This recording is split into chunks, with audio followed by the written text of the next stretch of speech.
But will it be 81 laps? I very much doubt it. There are two qualifications for the length of a Grand Prix. One is that it should be of the order of 200 miles, not more. It's 190.3 in this case. The other is that it should not take longer than 2 hours. So if, when the race has been running 2 hours here today, they have done less than 81 laps, the checkered flag will go out. And down on the grid, we've still got a couple. There's the Alesi's Tyrrell is down there, and so for that matter is Nicola Larini's car. That's number 17, the Osella. And if they get them going, Larini was the one who was having his helmet taped up, and you can see the white tape on the top. Well, there's an engine, fires up as Ayrton Senna leads his way round. And now as we see Senna's going quite quickly round the warm-up lap, the Larini now gets away from the grid, but he will have to start from the back. When he catches the field, if he does, he will not be allowed to overtake. There goes Larini, and he'll have to stay and not overtake, and behind him Jean Alesi in the Tyrrell is being push-started off the grid, or they're attempting to get his car push-started. And here we see it. Lots of strong men giving him a push, and I would think it looks to me a bit as if he's got a waterlogged engine. And it's juddering a bit, but doesn't appear to be catching. Now, Senna has slowed the field down as usual, allowing the field to bunch up behind him.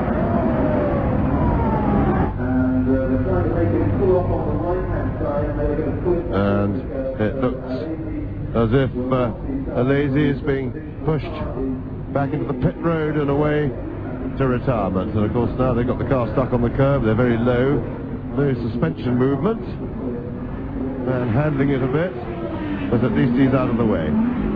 I don't think he'll be too sorry actually. Jean Alesi has got an attack of bronchitis and probably won't be too unhappy at the thought of not driving for 2 hours around this circuit in these conditions. But now Senna, as he comes down to Foster's hairpin, which is the hairpin at the end of the lap just before the start and finish straight, sensibly slows everybody down to give them a chance to close up. He, of course, will want to spend the minimum time sitting on the grid with his engine revving hard and in first gear and in danger of burning out the clutch.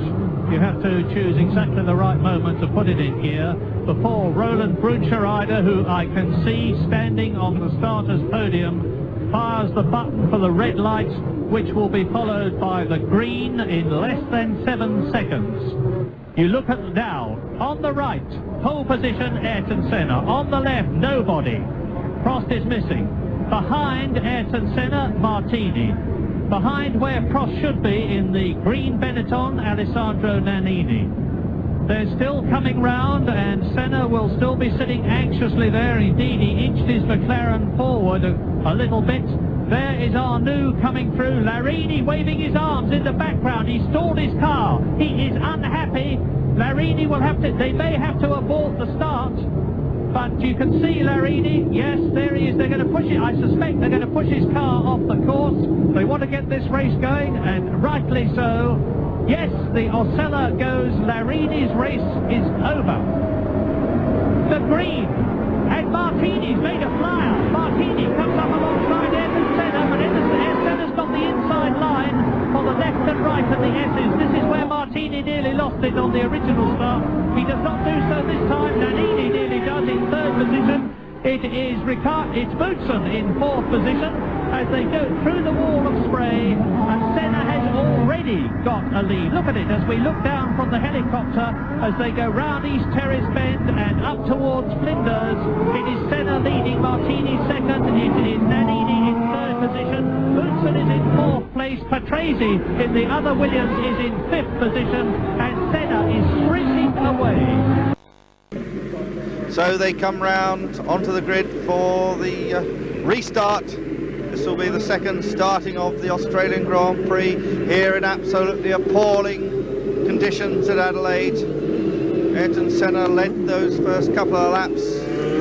Yeah, Luigi Martini looking very good. Alan Prost has pulled out of the proceedings. There you can see that straight around.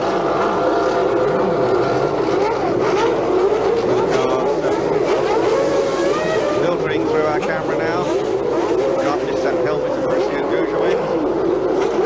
Marini has his car going. All the tape on his helmet. Everyone lining up.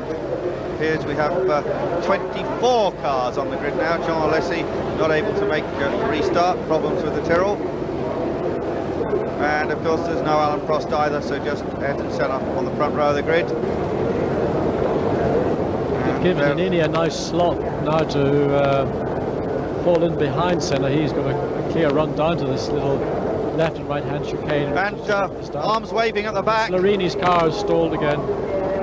His engine stopped. The lights of... Fortunately no one behind him, so he's relatively safe, certainly for the time being. And he's being pushed away, so we are... the green and nobody's gone! The light came on only for about a second and completely caught everybody unawares.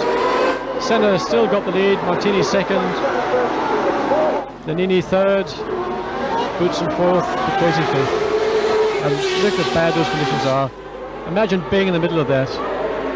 Virtually impossible. I'm very worried about this, John. I think we could have lots spinning off again. There's the helicopter shot, and just look how Ayrton Senna has pulled out. Yet again, having taken the initiative and gotten the lead, this is where he wants to be, and he's got a nice clear track other than the puddles ahead of him, and he will make undoubtedly the maximum use of it. And he knows the track conditions. He's done a couple of laps of the race in it, so he's got a feel for the amount of grip the circuit's providing and how the tyres will react to that surface. John, apparently Alan Prost was offered the opportunity to restart the race, but decided not to do so. Gerhard Berger, just before the start, very critical of the FISA stewards, decided to race only because of contractual obligations. Yes, I think that's somewhat ambiguous. I don't think that contractual obligations should come into aspects of safety. Yet there we are. We've seen the FISA stewards make their decision. If everything goes wrong, I hope they stand up and take the responsibility accordingly. This race still planned for the full distance. It is a completely new race. Yes, they've lost Nannini. He's dropped back 2 places. Boutsen and Patrese have both gotten past and are both squeezing quite hard on Martini, who's second place in the Minardi. But Senna is out of sight. Martini, the 1983 European Formula 3 champion. There he is, in front of the 2 Williams.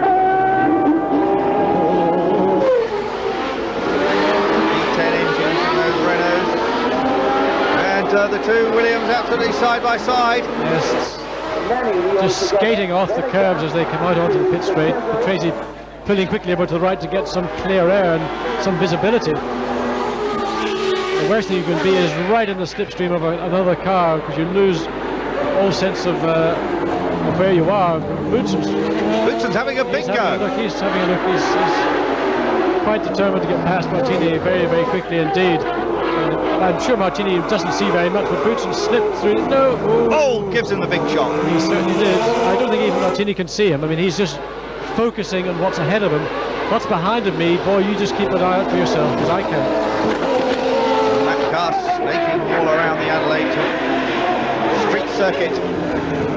They're about to come onto the biggest part of the circuit here, this short straight, then a quick right, then the main straight. And this is where Boutsen, I think, is going to try and take advantage of the little bit of extra horsepower the V10 Renault engine has over the regular DFR V8 Ford engine that Martini's running.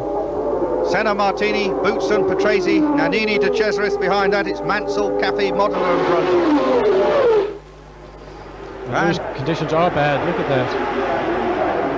They're not very careful, those 2 Williams could take each other off. Absolutely, one car, they're both so close together. Patrese is looking for a way around Boutsen, and Boutsen's fighting to find his way around Martini.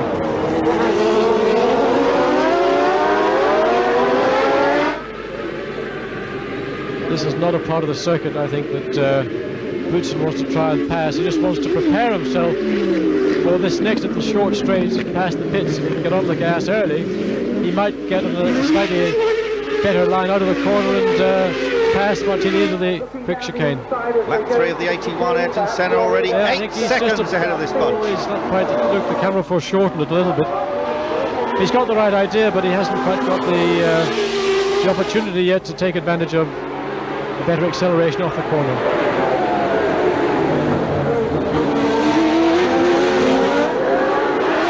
Tremendous battle for second place in these early stages. Ayrton Senna already 8 seconds ahead. As the cars slip and slide around.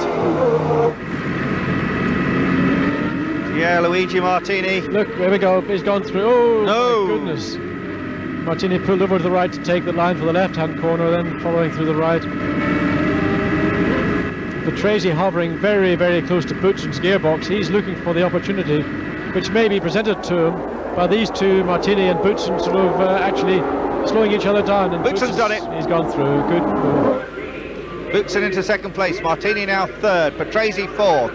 In fifth, it's Nannini. Boutsen did very well because that's not a very long straight, and now Patrese's going past Martini as well. We can't even see Martini. That's how bad conditions are. There we are, just now behind Patrese. So Williams now second and third, Boutsen second, Riccardo Patrese third. But I think we're going to see Patrese very shortly pressing Boutsen very hard for that second place. Just to repeat, Boutsen the winner of the Canadian Grand Prix in the wet, but of course led for much of that distance by Riccardo Patrese. And also Ayrton Senna, who had one of those very rare Honda engine blew up. Right at the end of the race. Those of you who've been watching all night, of course we saw that earlier on. Senna, Boutsen, Patrese, Martini, Nannini and De Cesaris in sixth place.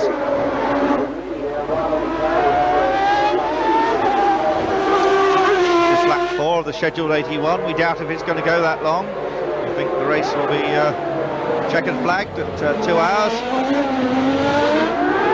Well, snaking all over. Now the race, we got back to the leader now, he's in another world. He's a totally different race to everybody else. These wet weather tyres, Andrew, you know, although the circuit is soaking wet and the ambient temperature now is quite low as well, but the wet weather tyre, it's such a soft rubber compound that in spite of the track being as wet as it is, the rubber does get warm, and it takes a couple of laps, but once it gets warm, then you do get a reasonable amount of progression and build-up of grip. And in fact, it's not always as difficult to drive as it might look on the outside. The driver is very conscious that the tyres are providing a level of grip which is above and beyond anything that the normal motorist would ever experience on the road. And what looks to be impossible to the bystander is in fact not something that's desperately difficult, let's say, to the Grand Prix driver of today. Senna now 30 seconds ahead of Thierry Boutsen. Oh! Ready and spins and almost takes off Eddie Cheever. Well, I have to say, I think Anu could have been a little bit more generous. And he's stuck. He's stuck. He's beached. It's the belly of the car stuck on the curb, and perhaps his last Grand Prix is run. He may get a little bit of outside assistance as long as he doesn't stall his engine. According to Japan 2 weeks ago, he should be all right. But he could have allowed Cheever a little bit more space, but I suspect he didn't even know Cheever was there. And he would probably feel very, very upset that Cheever bullied his way through like that and put me out of my last Grand Prix. Well, he is in a dangerous position there, so the marshals would be allowed to push him without him. I would think so. They'll get him out of the way. I'm sure he's kept his engine running, and he'll be able to soldier on. In fact, it's no great disadvantage at this early part of a race to be in that position. You're not going to win it, but certainly you can go on and finish, and you never know, you might even get a point. There's Eddie Cheever continuing on his way. Doesn't seem to be any damage to that car. Eddie's also a bit of a wet weather specialist, and certainly there from the back of a car. That's Martin Brundle's car. See that spray. You can hear the wheel spin as he accelerates. Just as soon as the engine comes on power, on ham, the power is so sudden, there's so much of it, it just breaks away, it breaks the traction of the rear wheels, and it's so difficult to control. So you want to, what we would call in the trade, short shift. In other words, if your engine limit is 11,000 RPM, don't go to 11,000, change gear at something like 9 or 9.5, and therefore allow your acceleration and progression to be more gentle and not so abrupt. With that camera actually poking out the back of the Chiva car.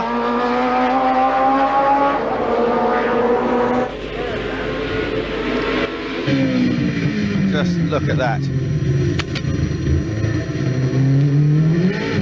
Oh, just here, just how little throttle it takes to cause the rear wheels to break away.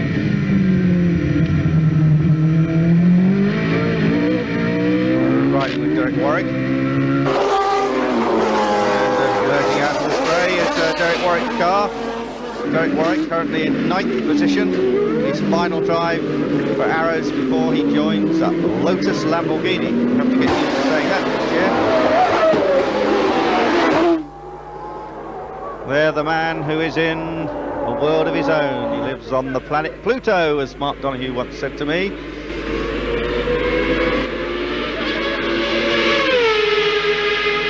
Just look at that spray behind the car.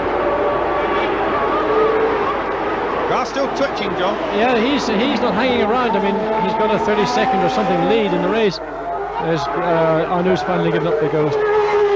But he is getting on with the program. He's driving absolutely the only way he knows, and that's maximum commitment. Wet, dry. We haven't had a Grand-Pri in snow, but undoubtedly if we did, it would be the same commitment from Ayrton Senna. In fact, I'd like to see him in a rally car, because I think he would make some very spectacular viewing for anybody that was lucky enough to be around when he did it. This indeed, about 5 years ago, he drove several rally cars for British Magazine. An article by Russell Bolgin, the British journalist, I remember. And he went very quickly indeed in the rally car. And enjoyed himself too. Senna turns in, perfectly on the apex, accelerates out. This is 7th lap. Pulling away from the rest of the field, led by this man here in 2nd place, Thierry Buxen. Right behind him, his teammate Riccardo Patrese. And that gap's more or less remained constant for the last 3 or 4 laps now.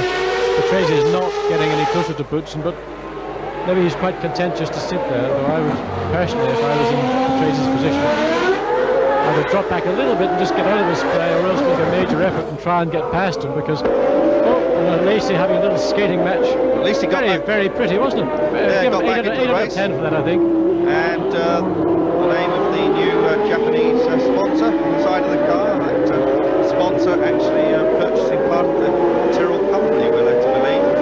Senna and Buxen, almost half between them. Patrese 3rd, Nannini 4th, Martini 5th, Mansell up to 6th place. The Cesare 7th, Warwick 8th, Caffey 9th, and Nelson Piquet in 10th spot, John. So Nigel Mansell having a good race there. Nigel Mansell's the man that goes well in the wet. And here we see the Lacey incident from a different angle. Yep. Bit of rally crossing going on. He's got it under control. He's managed to get the car pointing away from the solid objects that were facing him. And I say, I think probably give him 8 out of 10 for that. It was quite a pretty little manoeuvre. Now he's got the brakes on. You can see all wheels are not turning, so that means he's stuck his brakes on. He's kept the engine running, which was quite a smart thing to do. So he's able to continue. Quite a bit of dirt on the circuit at that point. And still Riccardo Patrese chasing after his teammate Thierry Buxen. Lap 8 of the 81. 200 metres behind Latify.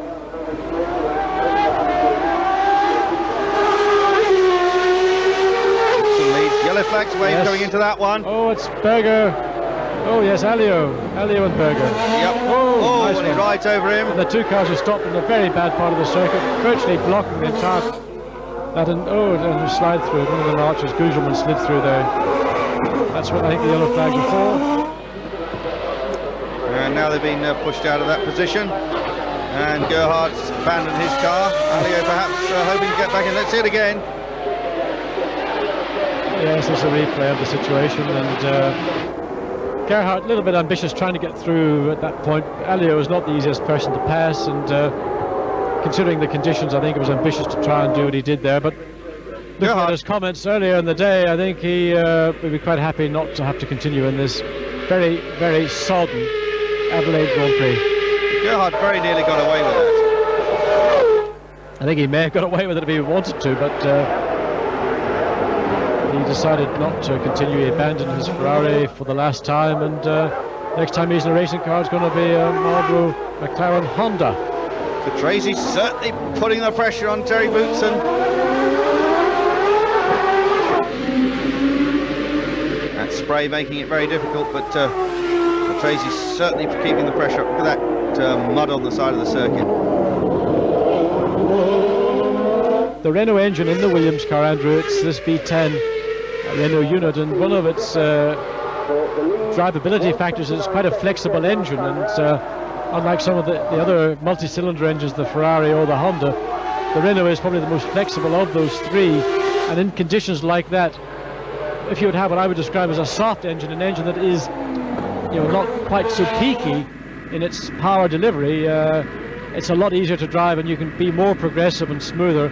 And you can see both guys are driving quite hard, and that I think is in part due to the engine characteristics working with them rather than having to fight, you know, the very sudden power that maybe the Ferrari or the, a big spun with the arrows there. Yep. He's well beached in the right rear. He's out of the race. Is a big one. Derek Warwick, that's his race. His last Arrows race also. I wonder what that would be like from the camera. I think it'd be quite exciting. You're going to see it. Oops a daisy, wallop, bang. Oh, and I got right into the bargain. Right front and right rear. And been an expensive weekend for Arrows. Yeah, see Derek abandoning ship. Meanwhile, this I think ship being the operative word with the amount of water around. Fabulous battle going on between the two Callum Williams Renault drivers. And Cheever still soldiering on, joining him in the cockpit. This is where Warwick went off. You see his car just off to the right. Oh, must be round another corner. Let's not forget a superb race from Eddie in Phoenix, in his hometown, a street race. Yes, Eddie he was born in Phoenix, but lives in Italy now, but suddenly he became very American the weekend of Phoenix, and I think very fitting that his best Grand Prix, arguably the best Grand Prix of his career. Pirouetting! Little pirouette from Pirro. That's it. Now don't go the other way again, keep it running. I think we'll let him get away with driving against the flow of traffic there, but he did the best thing he could under the circumstances, and did it very quickly and neatly. Certainly all happening out there. There we see it in replay. All the way around. And Lacey just following, having had his little moment earlier, gets through cleanly and avoids, and JJ later sliding through as well.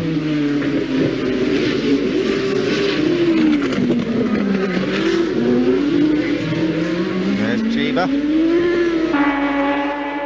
These are the kind of conditions, Andrew, that I think Cheever really, not that he's going to enjoy, but I think will respond to. And Eddie is a fine driver, again a driver who maybe has lost a little bit of faith in himself and is at the crossroads in his career. Nigel Mansell up to 5th place and has just recorded the fastest lap of the race so far, 1 minute 42 seconds. After 9 laps, 15 minutes of racing. Ayrton Senna first, Boutsen second. Third, Patrese. There is Senna. Here we got the two. Oh, Patrese's gotten through. He's now in 2nd place. And I wonder how much time he can put between himself and Boutsen now. I suspected that he was being... Oh, and he's gone off. Patrese's just lost it. Here is Nigel Mansell off. Another, oh my goodness. And he's got it back again. And he only lost a second. Well, that was pretty good. Patrese, just having gotten past Boutsen, suddenly lost the car. Boutsen's back into 2nd place.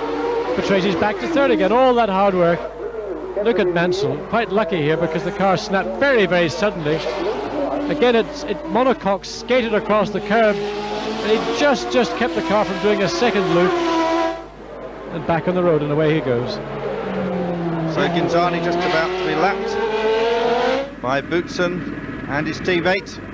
Nice shots there from the helicopter. Certainly the weather clearing up, the track still absolutely saturated. Of course, in an hour's time we could see it drying up well. And there is JJ Leto chasing. Oh, Patrese, that's where he lost it, that's where he ran wide. That's how Boutsen got back to second place. He was quite lucky. Yeah, that was in replay, and he gets back on the track very quickly indeed. And that Andrew was just a little bit too much throttle. JJ Leto closing up behind Martin Brundle.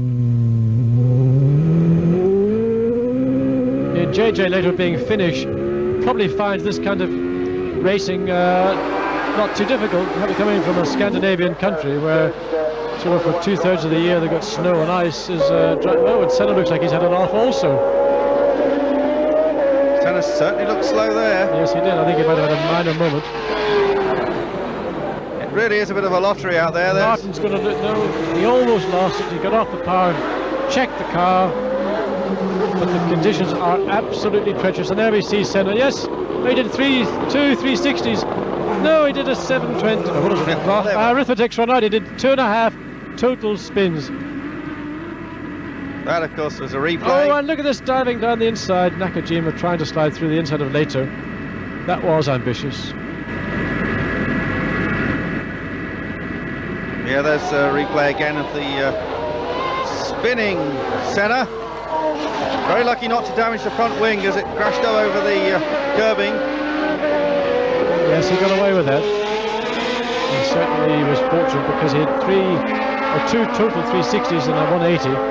And to do it virtually going in a straight line is, I think when fate's on your side to that extent, you're going to get away with a fair amount. Yes, this is lap 12 of the 81 as he comes up to lap Oliver Griard.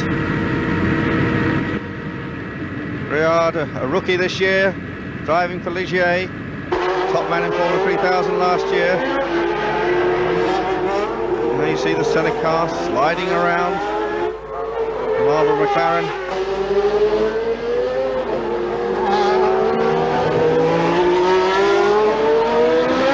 Conditions still absolutely treacherous. Yeah, the rain's falling again very heavily. You can see just how much water's fallen in the last lap. And that could be the reason why Senna had his spin, because your conditions change lap to lap so rapidly when you've got heavy rain falling that coming through the previous lap he was able to do so and so, and then on the lap he spun, suddenly the car was out of control and he was pirouetting furiously. So the conditions have now suddenly deteriorated rapidly, and I wouldn't be surprised if we see caution flags coming out or something coming, because the visibility is rapidly decreasing again. Boutsen still holding that second place. Tracy trying to make up for that big spin, charging after him.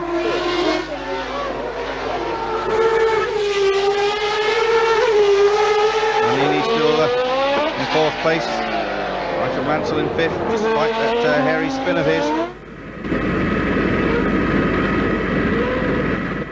Again, Andrea's doing it. This time he's not going to get away. That's when the Mansell went off, isn't it? Oh, yes. Yep. That's the corner that leads onto the main straight. Oh, Andrea, be proud of you if you were an Irishman doing that. Driving test experience and skills are something that the Irish developed for many, many years. And that certainly was a good example of an Italian doing a good impression of an Irishman doing a nose throw and a tail throw and getting it under control again. Let's look at that. Really bounced up over the curve. That can't do the car any good at all. Very nearly collected the walls. Martini, very nearly had Martini joining him in the cockpit. There's quite a battle going on Alex between Caffey behind him, and then Cheever following up behind Caffey.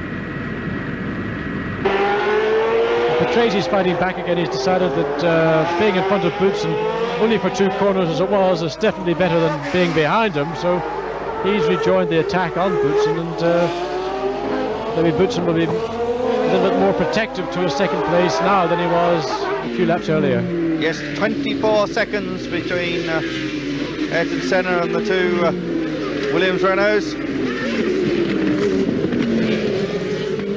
Accelerate out of the hairpin, wheel spin as they go, and past the pits. The positions, this is lap 14, the positions after 12 laps: Senna, Boutsen, Patrese, Nannini 4th, Mansell 5th. He's actually 42 seconds between Ayrton and Senna. Then Martini, Caffey, Cheever, Cesaris, and Nakajima. Nakajima having a good drive. Nakajima are very experienced in the wet of those races in Japan over the years. So it's Senna first, Boutsen second, Patrese third, Nannini fourth, Mansell fifth, Martini sixth, Caffey seventh, Cheever eighth, and I think it could be Nakajima up to ninth place after that Cesare spin. Andrea's doing it again. He seems to like this corner. Oh, and this time he's done it finally. That's it. No, he bumped the right rear. He may have damaged the right rear corner slightly, kissed the rear wing also against the barrier, and a Brabham without a rear wing, which looks suspiciously like Martin Brundle. And Ayrton Senna with 3 wheels on his car, and I imagine what's happened is that Senna and the Brabham have had a collision, and I don't think we're going to see the tricycle McLaren. Nothing stops him. The first time a McLaren tricycle has entered a Grand Prix, but it's not going to be there at the finish because Ayrton Senna... John, who's he think he is? Steve Webster, the world sidecar champion? Off again. Now, I think that that was a collision between the Brabham of Martin Brundle and Ayrton Senna, and I suspect, I think Senna ran into the back of the Brabham, I have to say. Well, I think he's on the way back to the pits, not to get a new wheel on, but it's better than walking back in these conditions. And we have a Williams 1-2 then. Yes, indeed we do. I think he's saying on the radio, Ron, I've got a little bit of a problem here. There's not much. There's a guy standing with the left front tyre to put on. I think that's rather a forlorn hope because there's no suspension, no front upright, no nothing. But he managed to get it back to the pits. And one thing it does mean, though, John, is there's no question now that Ayrton Senna can become the world champion. And bang! And Caffey has now backed his Dallara well and truly into the wall. His left rear corner is out of action. The wing's broken. He's going to need a tow truck. And De Cesaris is still bellied, still beached on the curbs. Nobody, the mechanics, can shift it. Andrea's probably quite furious, probably revving the engine. Come on, get me out of here. That's the Caffey shunt. Caffey shunt is terminal. Boutsen leads from Patrese. Just to recap, whatever happens in any civil court now, Alan Prost is undisputed world champion. Yeah. And Patrese seems to have disappeared also. No, I think I saw him there, just behind. Still just a little bit behind. Let's just watch. Boutsen. Kugelman. We don't seem to see Patrese. Patrese, let's see if we can see him in the spray. There is Alex Caffey being helped over the wall. And this is all turning out to be a bit of a disaster. And it's certain that the conditions are getting worse. There is Thierry Boutsen. And Andreas De Cesaris' car is still sitting in a dangerous place. And I know the marshals are doing their very best, but I think it's about time Andrea decided to abandon his car, because to ask the marshals to push him or get the car away from there is now unreasonable. It's well and truly beached on the curb, and that needs a tow truck or a crane to extricate the car from that position. Lap 16 of the 81 for this man Thierry Boutsen of Belgium.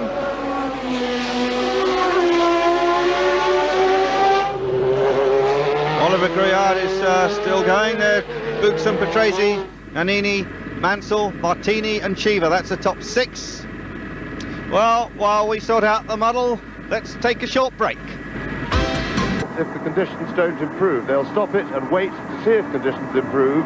If they don't, then they can at least call the race a result, and I'm sure they'll be trying to do that, but certainly they must be watching the conditions, because basically it's like a lottery out there, whether you can keep it on the island or not. And if Senna, who after all had a very comfortable lead and had only to keep the car on the island and progress without any undue hurry, and if he couldn't do that when that was his only real challenge, a man of his ability, then really the conditions, one would have to say, are silly. And I'm mighty glad that I'm not having to drive in this. Well, Thierry Boutsen leads, but Patrese is no longer in second place because Alessandro Nannini, the man who won in Japan, is there. And in third position it is now Nigel Mansell. In fourth position it is Riccardo Patrese. In fifth position it is Eddie Cheever. And Boutsen is leading Nannini by 9.5 seconds. One thing I think I should say in really the defence of the stewards and their decision, and still that car seems to be very truly stuck. Indeed, but they'll get it out of the... Well, back at Adelaide. Thierry Boutsen still leads. Riccardo Patrese has had a spin but is in second place, and they are still trying to move the beached Dallara of Andrea de Cesaris. Nakajima has moved up to 6th spot. Nigel Mansell having a good race. There's the top 5. Boutsen first. Nannini's actually second now. Mansell third. Patrese's dropped to 4th after that spin. And Eddie Cheever having a superb race up to 5th spot. 6th is Nakajima. Here is Alessandro Nannini. 8 seconds behind Thierry Boutsen. Both men won their first Grand Prix this season. Nannini just 1 race ago. Confirmation that whatever happens now in any civil court, that Alain Prost is the world champion. That's assuming he doesn't get to 100 points taken away for not restarting this race, pulling out of this race. But, unlikely. Alain Prost is absolutely irrevocably the world champion now. Ayrton Senna did almost a complete lap with only 3 wheels on his car. And Nannini is undoubtedly catching Thierry Boutsen. And just in the background, and out of that fog, that mist, we can see a red Ferrari. So Mansell is also within metaphorical sight, let's say, of Nannini. So the first 3 cars are gradually coming together. There is Nannini. Now this race has been running for half an hour, about what looks like quarter distance. There is the Rory Byrne designed Benetton. Mansell has just done the fastest lap of the race so far, so Nigel Mansell on the big charge. I think I might put my money on Nigel Mansell for this one. Lap 18 of the... go, Andrew. This was a long race, and as you saw with Senna or with any of the other cars that have spun, it just circuit conditions can change so rapidly. A situation like this, Nannini trying to pass a slower car. Grillard has no idea really that there's a car behind him. If he could even look at his mirrors, he probably wouldn't see an awful lot. And look at the... My goodness. Seen him now. Oh, he's seen him now, but I mean, he could have pulled across, and that would have been 2 more cars out of the race. Your ring mirrors in these conditions, if you could even see out of them, you wouldn't see very much, but they also get covered in oil, water, general road grime, and it's virtually impossible at this stage in a race to be able to tell accurately in your rear mirrors if there's a car. Oh, and Mansell's gone off. Oh, dear me. Bang. That's his race over. That was a fairly major wrecks. Yes, he went off quite quickly there. Look at his reaction as well. He wasn't very happy. Very unhappy with himself. Because he was going quickly. He was the quickest man on the track at that point, catching Nannini and in turn catching Boutsen, who now is just coming up to lap Nannini's teammate Emanuele Pirro in the second of the Benetton Fords. Now I think I just caught a glimpse there of Nannini. Nannini closing up on Boutsen.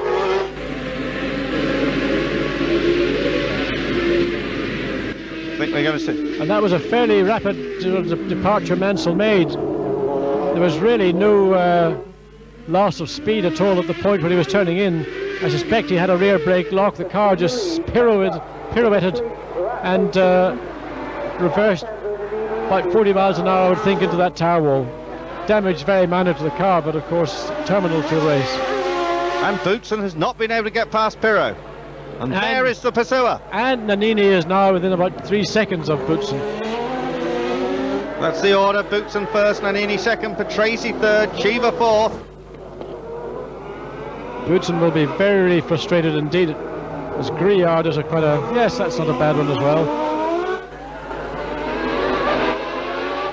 This, John, is turning into a bit of a farce. It is a farce indeed. Under conditions like this, what else can you expect? And this is not the way to run a Grand Prix. It's the conditions are generally beyond the control of the car or the drivers. Yes, they're trying to control something like 700 horsepower. Here we see the Grillard spin. He's already locked it up on the brakes. And now Boutsen's trying to get past. I think Pirro's seen him. No, he turns across in front of him. That was quite a cheeky turn, actually, because by rights he should have let Boutsen go through at that stage. He's done a pretty good job for a couple of laps, keeping Boutsen behind him and allowing his teammate Nannini to catch up. but he ought to be getting lots and lots of blue flags all around the racetrack, and while he may not be 100% aware who's behind him or if he's racing for position or not, the blue flag should tell him that there's somebody wanting to pass, and that maybe that he should bear that in mind and let Boutsen continue unhindered. Well, starting lap 20, I'm sure that Pirot has seen him, because I thought I saw him look across at the corner, the one where Boutsen very nearly got down the inside. Could this be a bit of team tactics, perhaps? I think there's an element of that in it, but Boutsen has now slid down the inside. He's even got time to shake his fist, which I think is rather wasteful. Conditions are somewhat treacherous, and to take one hand off the wheel, the luxury of waving your fist at somebody who wouldn't let you through, is rather indulgent, I would think. He could have a big go at him after the race and tell him what an idiot he thinks he is, and explain to him the certain facts of life about leading a race and being lapped by the leading car and all the things that newcomers to motor racing ought to be made aware of. I suspect, in truth, Andrew, that goes back, in fact, to Hockenheim earlier this year, where Boutsen and Pirot had a coming together, and Boutsen was very emphatic that Pirot had him off. In that particular instance, I think, in fact, it was more Boutsen's fault than it was Pirot's, but the resentment has built up, and those couple of laps behind Pirot obviously were enough to incense Boutsen to raise his fist, his arm, and try and punch Pirot's car off the racetrack. Punch him off the racetrack. Boutsen has just lapped Martin Brundle, but Nannini has not got past yet. Nannini, we'll just see. He has found a way around Martin Brundle. Still absolutely terrible conditions. Just look at that spray coming up. So less than a second between the leading two. The Australian Grand Prix in atrocious conditions in Adelaide.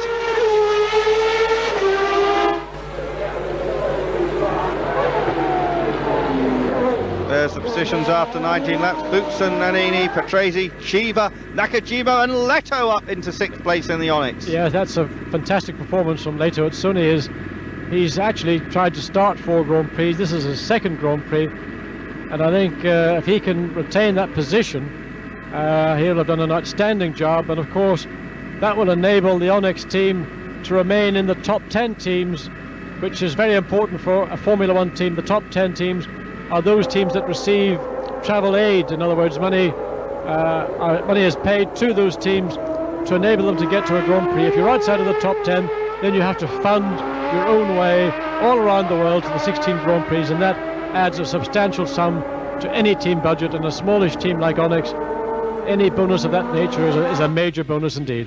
John, I have to say, during various commentaries, perhaps it's because they come from your hometown of Bognor Regis, or your adopted hometown, but a little bias in favour of that Onyx team. No, I can't say that. I actually respect any team. Oh, here we have major shunt, yellow flags out in a big way. Oh, dear me. Oh, that's it. Yeah, it's Piquet running to the back of Marini. I mean, he just didn't see him. That is a fairly heavy shunt. Piquet's car backing off with no right rear. That was Piquet went into the back, coming down the straight. That is a very serious accident. Both drivers are okay, I believe. Marini climbing out of his car. Piquet got the left front wheel of his car knocked off. Doesn't look to be hurt, but a major incident at the end of the straight. And the in thing seems to be throwing your steering wheel away. I've seen that several times in this race meeting. Well, once again, Piquet completely unsighted. Oh, bosh! One almighty shunt. Piquet was looking at Martini's car and was completely lost in the fog from Larini's Ocella. Martini was very nearly collected. A bit of a lucky boy there. Yes, well, the steering wheel trick is really to get out of the car more than out of frustration or anger. All the cars today have got detachable steering wheels, which is essential because the cockpits, and Larini's hobbling his right ankle may well have been clipped by one of the suspension arms, which are inside the monocoque of these cars, and when they have an accident, sometimes they punch in against the driver's ankle or his heel. So close are the suspension points inside the chassis to the driver's legs and feet. The end of lap 20, the order: Boutsen, Nannini, Patrese, Chiva, Nakajima, Leto, Martine. Piquet was 8th, then Pirot, followed by Grouillard. Here we are again with Eddie Cheever in the arrows. Either this or replay, we're going to see an incident, or let's have a look and see. Cheever in 4th place.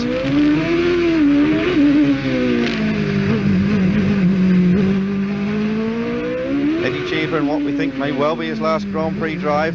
Certainly having a superb race. Yes, he's driven very well, and this year the Arrows Ford, it started off the year being a reasonably competitive car, but basically it's just dropped back and back. But in these kind of conditions, wet weather is a great equalizer, and a car that may not necessarily be so competitive in the dry can, through the efforts of the driver, compensate and become, well, let's say moderately competitive in wet conditions. And this is what we're seeing with Cheever, currently lying in 4th place, which is much higher than he could have ever hoped for had the race been a normal, beautiful, dry day in Adelaide. And he's using, listen how he uses the gearbox as a form of engine braking. He's not going straight from 6th gear down to 2nd gear, which is what I suspect he would do normally. He's aiding his braking effort by using the gearbox. This is the shunt. Oh my God, that was Senna hitting the back of the Brabham, and he was again, he had a car to his right. He didn't see the car ahead of him. He didn't know exactly where it was, and that shunt was reminiscent of what happened 7 years ago now with Didier Pironi at Hockenheim in wet weather practice. That's the danger of racing in the wet. Watch again as we see Senna passing a Lotus and not seeing the fact that the Lotus is to the right of a Brabham, and will bosh right up the back of the Brabham. All these bits. That's the rear wing, and that's part of the McLaren front suspension. A major accident. It could have been a lot worse. We saw Senna come back to the pits on the new tricycle McLaren, which is not going to race in 1990. It's just an experiment. It proved unsuccessful here today. John, I have to say that we now have in the picture the genuine battle here for 4th place. Nakajima having one of the best drives of his career and pushing Eddie Cheever for 4th place. Yes, these two guys are people that you would not expect normally to see in 4th or 5th positions. Nakajima is a driver who's a very good driver, but he's considered in Japan not to be the top driver in Japan.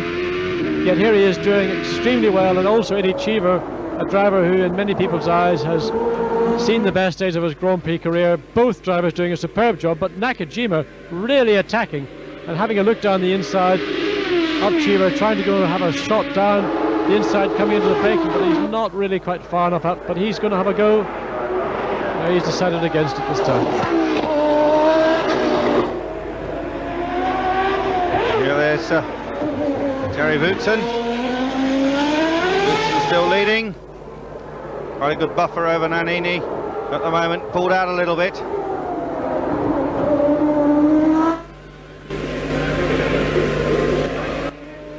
See, Wootson has pulled away from Nannini after being holed up behind Emanuele Pirro. You can see Nannini and Pirro just to the left on the screen and the right on the track, and Nannini doesn't appear to be in sight. Oh, this is Nannini. So Nannini is about 2.5, 3 seconds behind Wootson. He's not been able to maintain that close gap. Martini, he's a lap behind, down in 6th position.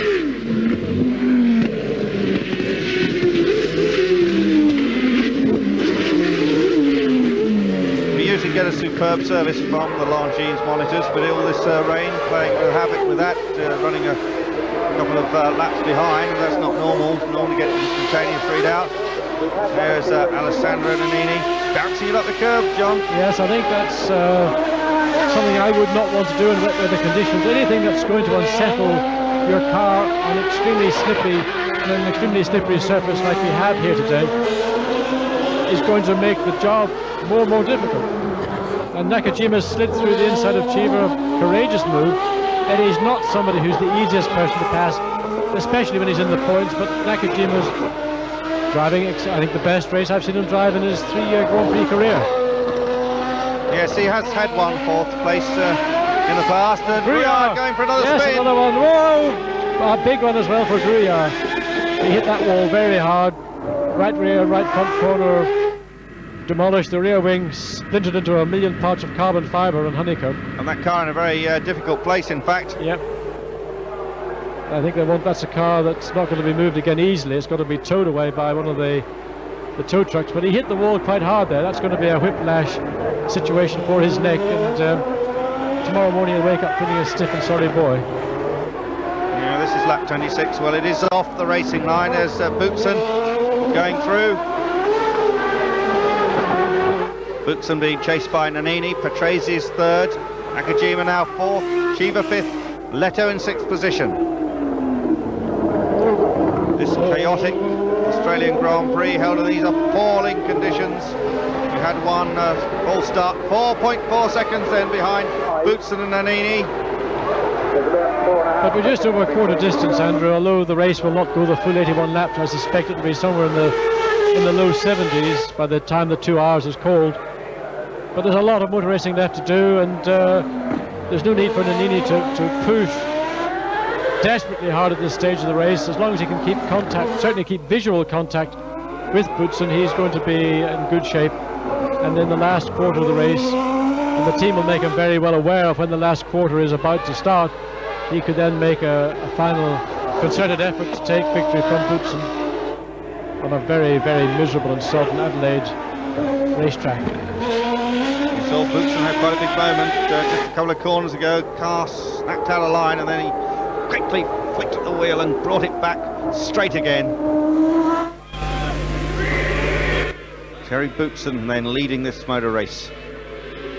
The winner in Canada, looking for his second career Formula One victory. In Canada, he's sort of rather lucked into the victory, although he drove a superb race. But both Patrese and Senna really had the race under their control. But here he's doing the bulk of the leading of the race. Now Senna ran into the back of a Brabham. That sort of put paid to his opportunity.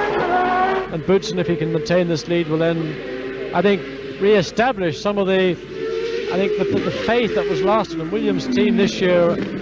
I believe are somewhat disappointed with Thierry Boutsen when being matched against the incumbent driver Riccardo Patrese. And a result here today, such as we're saying, would certainly do a lot to reaffirm the potential that the team had in him at the beginning of the 89 season. And the last race is always an important race, because your result in this race always rolls over into the 1990 season, the following season. Okay, well, we see the 32-year-old Belgium leading the race. We will be leaving you for just a couple of minutes, and then let's go to a break, and you'll be back with us.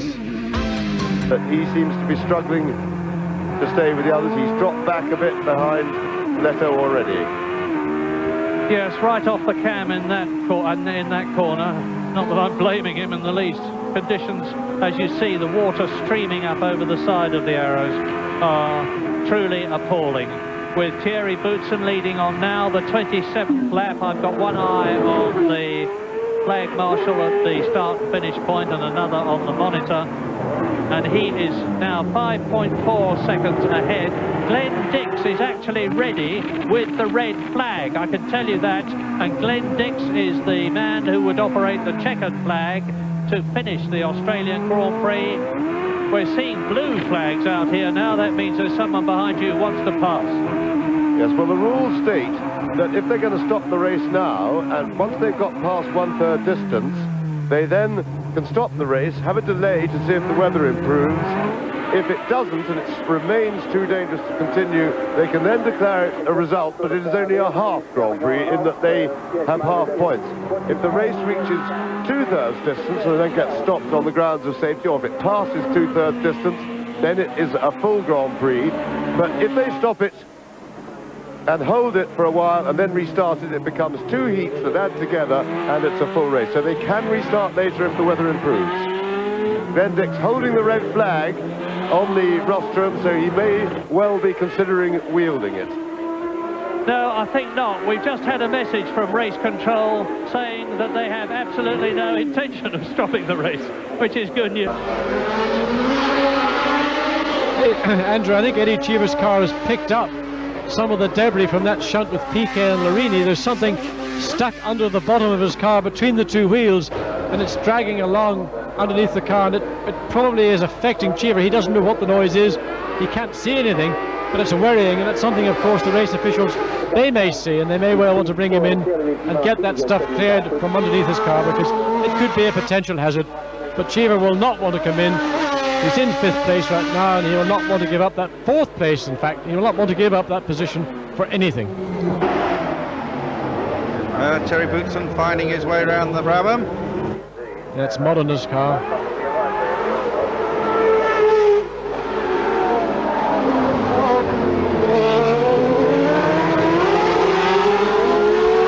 It's still possible the officials may stop this race. It's still desperate out there, really.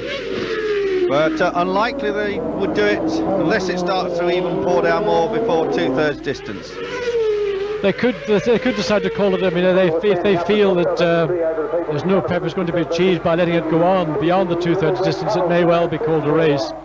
And I think that would be the kindest decision the stewards of the meeting could have made all day, because things we've seen over the course of this season have, let's say, brought the sport into disrepute. I don't know what starting a race in these conditions is doing. There's Jerry Bootson, continues to lead from Sandro Nannini. Nannini and Bootson, former teammates, of course, at Benetton.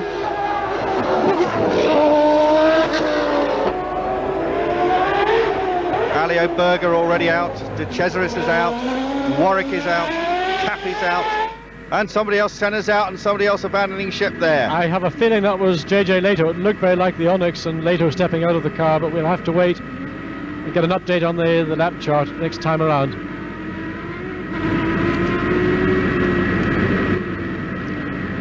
Brundle, Mansell, Piquet, Griard, all out of the race.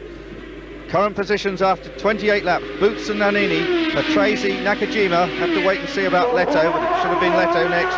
Chiva, Martini, Pirro and Gugelmin. You can see that there's a whole bundle of stuff. Look at that. It's parts of bodywork, parts of the wing of another car being dragged under the bottom of Cheever's car, and I suspect that's partly why he's dropped back, that whatever the bits and pieces are under his car is affecting the car's performance and handling. Nakajima we saw passing Cheever earlier, but Leto also appears to get past, though I think a car we saw stopped on the straight may well be Leto's Onyx Ford. So just waiting for the cars to come around on this lap to get a current lap and positions. Nannini coming up to lap Eddie Cheever, lap 30 of the 81, and Nannini cleanly by. Cheever currently in 5th place behind Nakajima. Bootson, Nannini, then Patrese, Nakajima.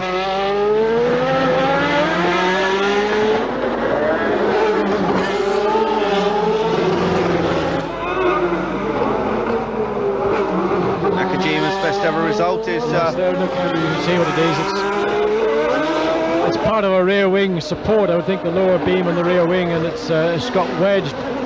Probably it's wedged inside the air cooling radiator duct on the left hand side of the arrows, and it doesn't seem it wants to come away. It's actually scythed. There we are. It is Leto's car out of the race. What a shame. But that piece of bodywork is scythed its way into the fiberglass shroud around the radiator on the Arrows Ford, and the only way it's going to come out, I think, is by bringing it into the pits and physically removing it. Certainly doesn't seem to be slowing its pace, so really no reason for Eddie to come in. The only thing that may do, Andrew, of course, is that it may affect the cooling of the car. It may have damaged the radiator slightly, and in doing so, of course, if the water temperature goes up, Eddie Cheever will have to slow down, but we have to see. There is the race leader. Best lap so far to Satoru Nakajima, 1 minute 41.136. Nakajima, the big surprise of this Australian Grand Prix, in his last drive for Lotus.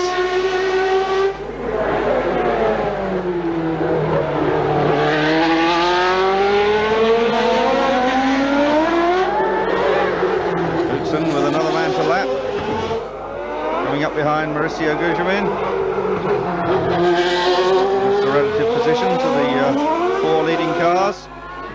Bootson, Nannini, Patrese almost half a lap behind now, and then Nakajima 3 or 4 corners behind him. So I mentioned John, Boutsen and Nannini used to drive for Benetton, and having dinner with Gary Boutsen in Monaco this year, did remark that he thought Nannini was one of the least fit drivers in Grand Prix racing. Well, it doesn't seem to be making too much difference to his performance. First in the Japanese Grand Prix and now lying second here.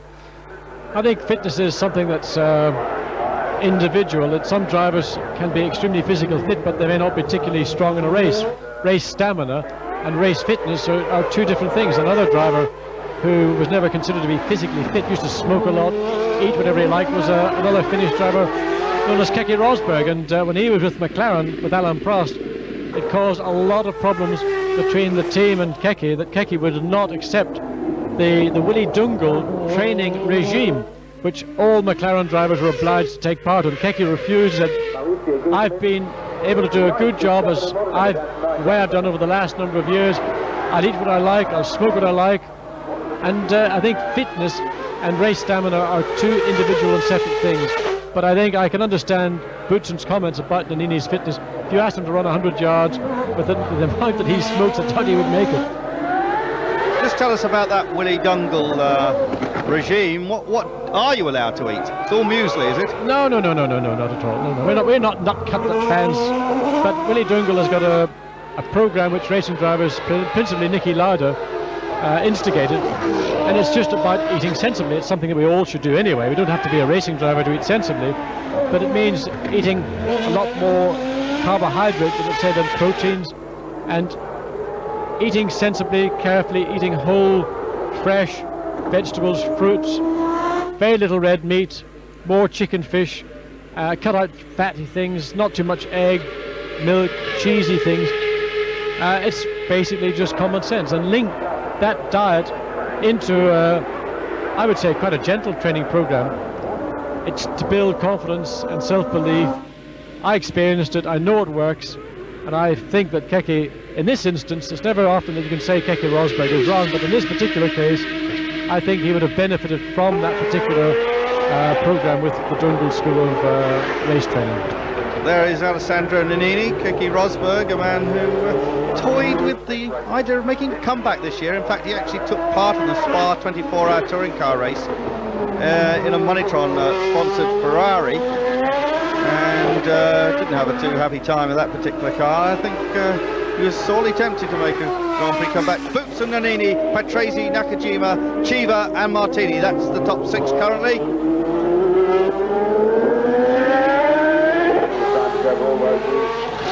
Martini looking very good for Minardi, and that's probably bad news for Onyx, John.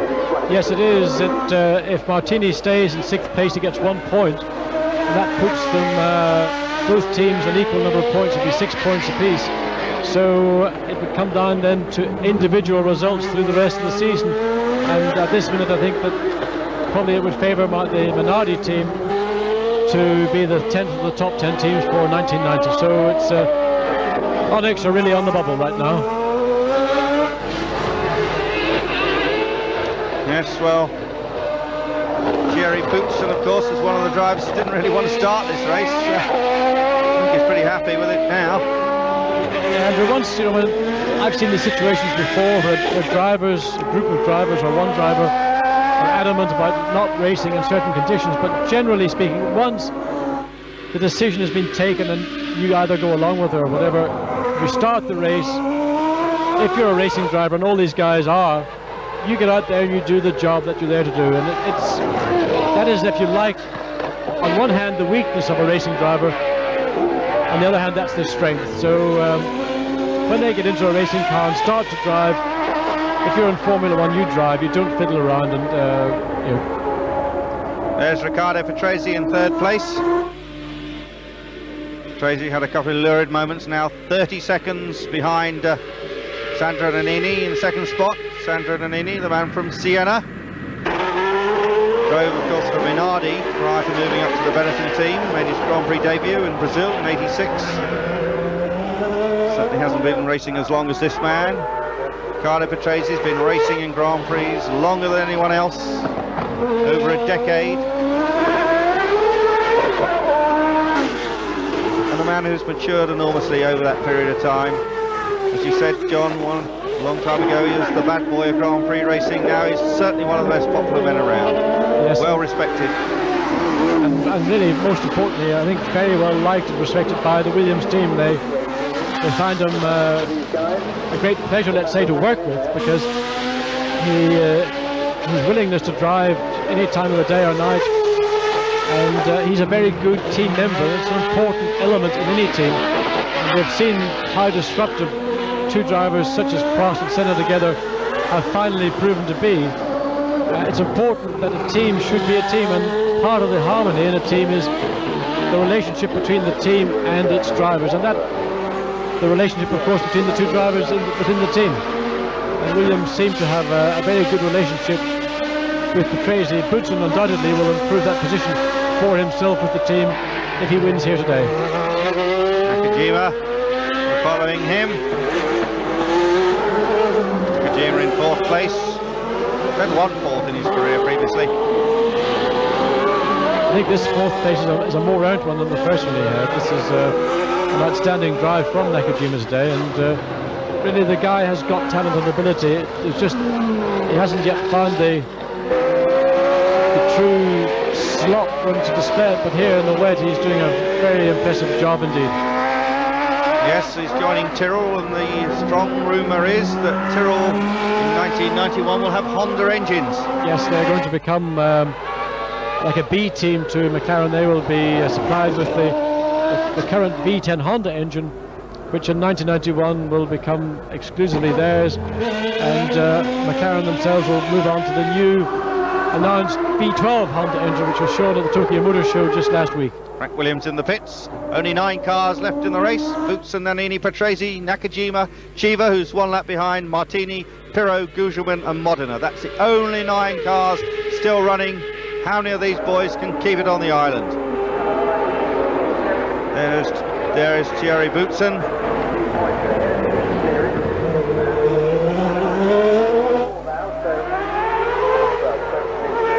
Chiva running in 5th position. Front of Martini, Pirro, Gugelmin and Modena. Thierry Boutsen leads, the 32-year-old Belgian, lives in Monaco. And Andrew, that rain is it's relentless. It's coming down now as hard as it was at any time during the proceedings. And of course the wet weather tyres do wear. The tread depth does wear, and as the race progresses, and a race of this distance, with the tread, oops, you see the little bit of loss of adhesion in the rear wheels. It's not inconceivable at some point in the race, if conditions get worse, that somebody may decide to dive into the pits and put on a fresh set of wet weather tyres, because all the edges on those wet weather tyres are going to be nice and sharp and fresh, and therefore they will cut through the water more easily and provide the car with better turning in ability and traction. There you have confirmation of the current position off the computer. Boutsen, Nannini, Patrese, Nakajima, Chiva and Martini. 24 seconds between Boutsen and Nannini. 9 cars only still running in this rain-soaked Australian Grand Prix, and there is Sandra Nannini.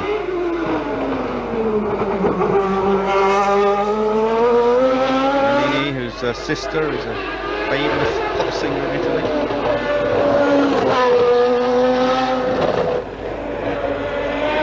Started his motorsport career rallying, in fact, unusual transition from rallying into racing.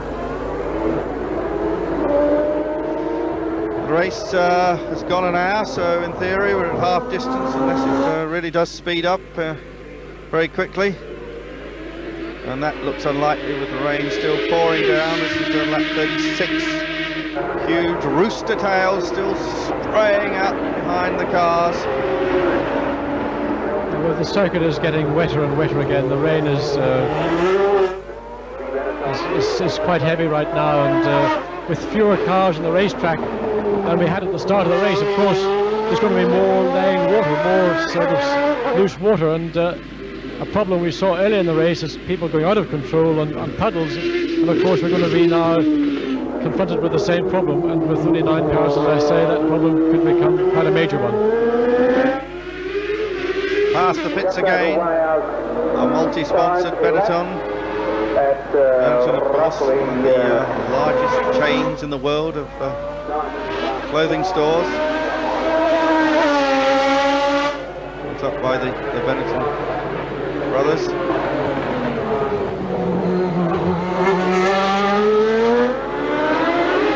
Unusual looking car with those big air scoops, totally different shape to that car there. The gap between Nannini and Petrosi does tend to fluctuate. This is the third place man, Riccardo Petrosi.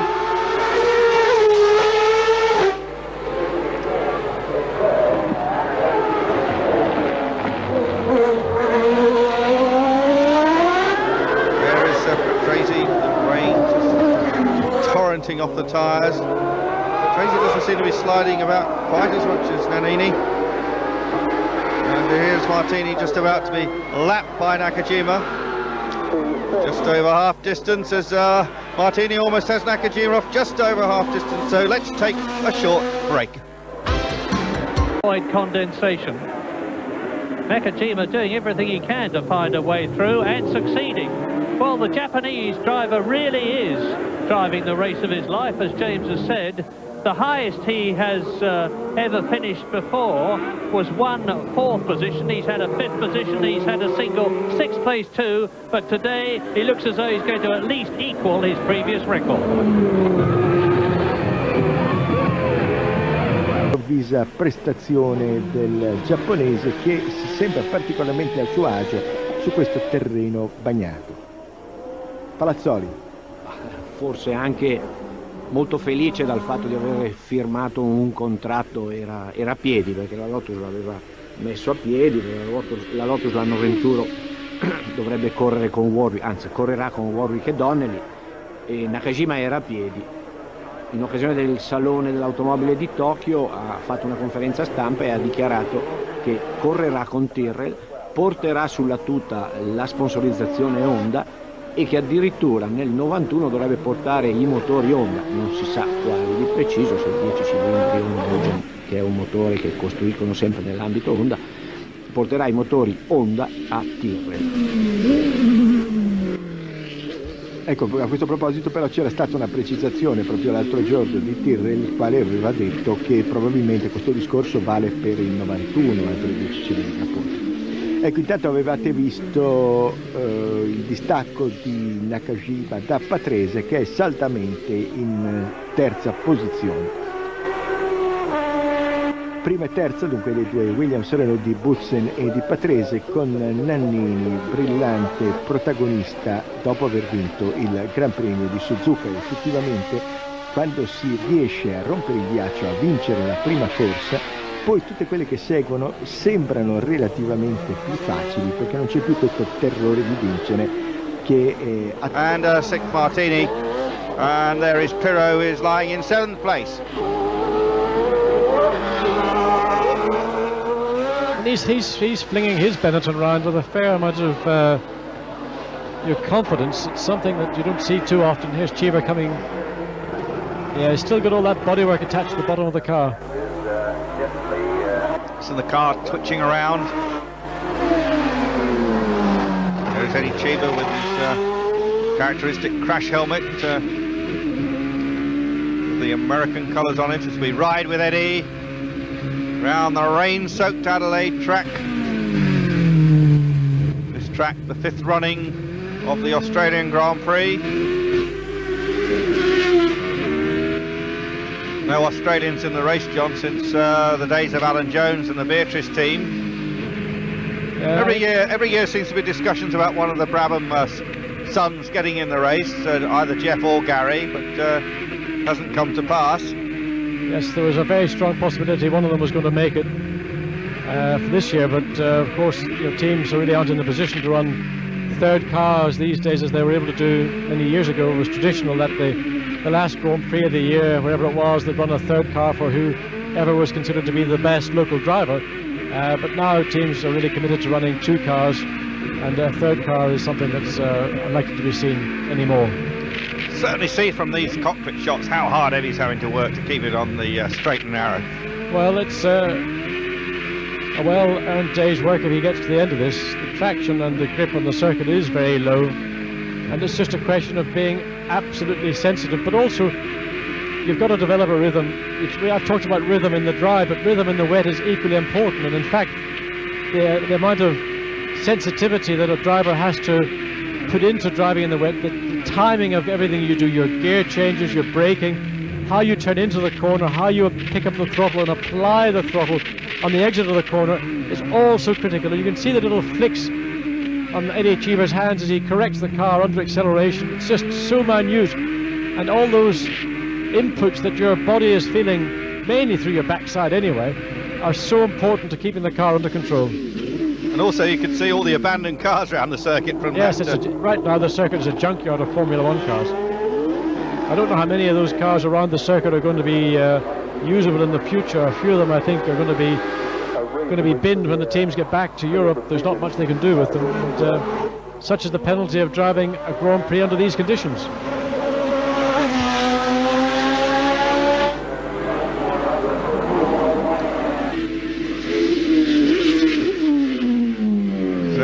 Boutsen coming up again to Emanuele Pirro to lap him for the second time, so I wonder will his task be any easier this time than it was the first one.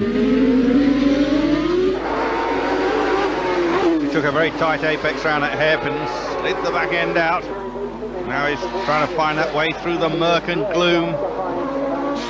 Yes, Pirro this time did the right thing and let the race leader Thierry Boutsen go through, and there was no fist or arm shaking from Boutsen that time. There was no acknowledgement either, I have to say.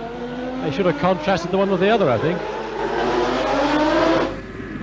Yes, Terry Boutsen, one of his loves away from motor racing is flying.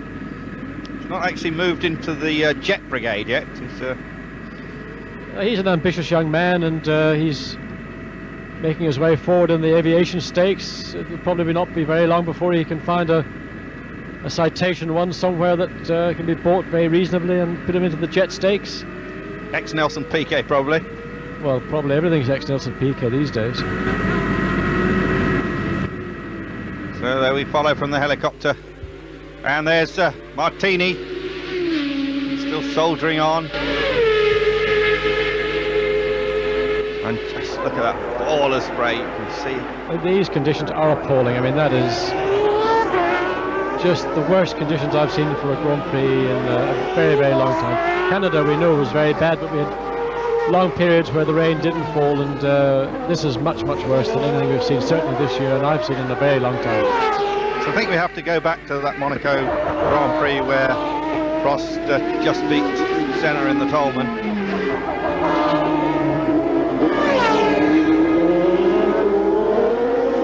Still the Williams twitches. Yeah, I mean, looking at his rear tyres, you can get some idea of the amount of wear that's taking place, because it just appears that the channels are getting lower, and this is the problem of wear with these tyres. They are exceptionally soft. They are designed for wet weather, but it's unusual to have a Grand Prix for its entirety run under these conditions. And as I said earlier in the race, it may well be possible we'll see one of the two leading drivers, Boutsen or Nannini, deciding that there may be an advantage to be made in stopping, putting on fresh wet weather tyres and getting the additional benefit of grip and bite that those deeper treaded new tyres will give.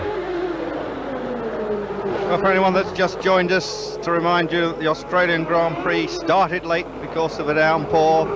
We then had the race stopped after 2 laps. A completely fresh race then took place. Alain Prost decided not to take part, having pulled out after just a lap of the initial race.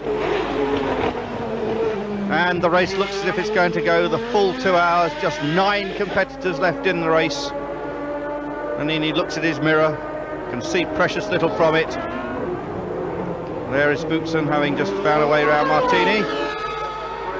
We have had an incident-packed race, but in the last 15 laps or so, all the 9 men have managed to stay on the circuit. We haven't even had a spin for a while. We had Nigel Mansell early in the race having a hard charge and then backing it off at a great rate of knots, being very angry with himself.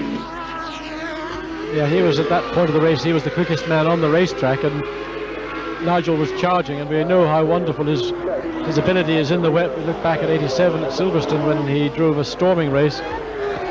88 in the wet, I beg your pardon.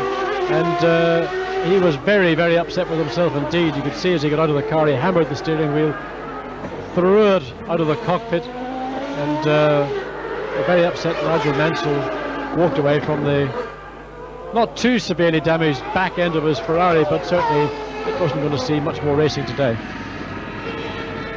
Well, Boutsen had quite a tussle earlier on with his teammate Riccardo Patrese. Patrese got by him and then almost immediately spun.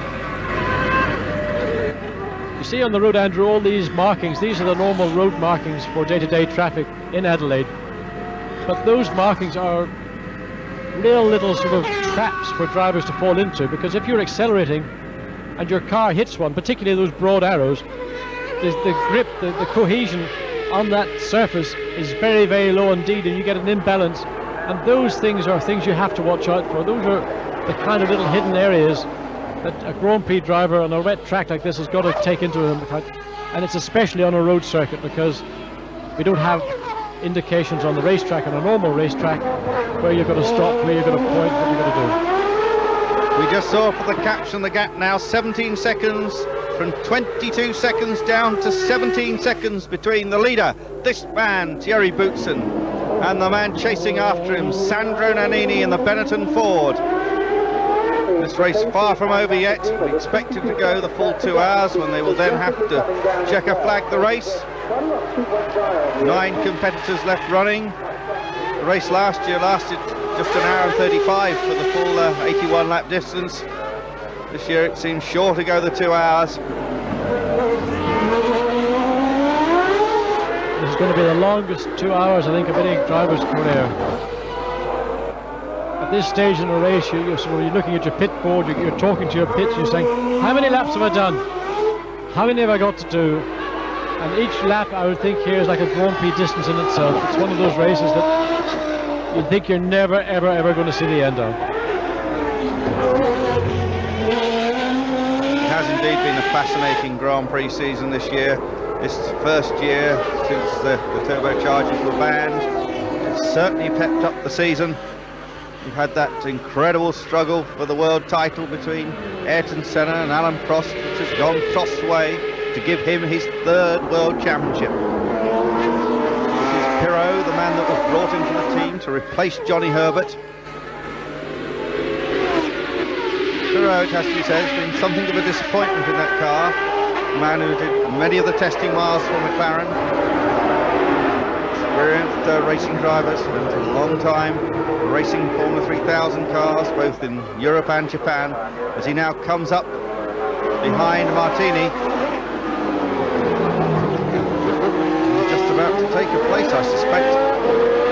I think the Pirot's performance in the Benetton has been a disappointment, but I have to think that the disappointment comes more from the car and the team than it comes from Pirot, because in the testing that he did for McLaren, and I remember at the beginning of the year he tested in Spain, and he was actually at that point quicker than Prost and virtually as quick as Senna. And in the Benetton he's not performed at all well, and he's been completely overshadowed by Nannini, which was a big surprise. So I feel that while Pirot's performance is on, Cheever having a very impressive... Oh, and was he ever so lucky?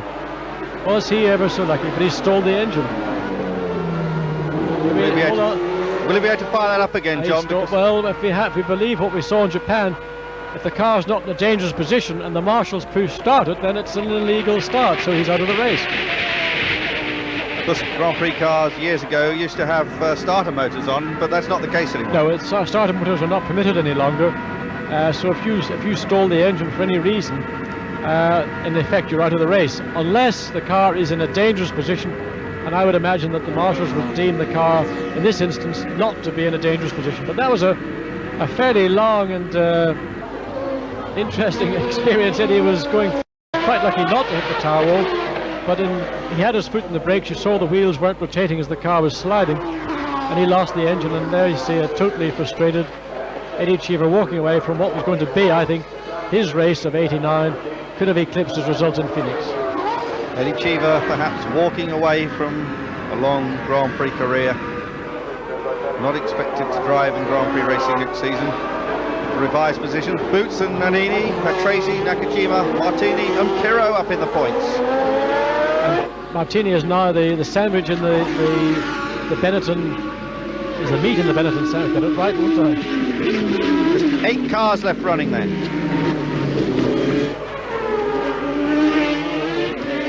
There is Pirro, Nannini about to lap him for a second time.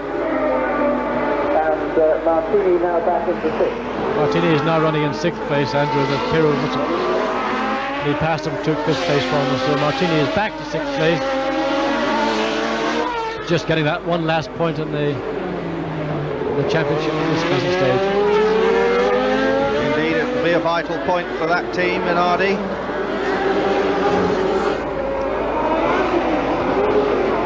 And back to Benetton twitching away. 2 Benettons running together, although separated by 2 laps.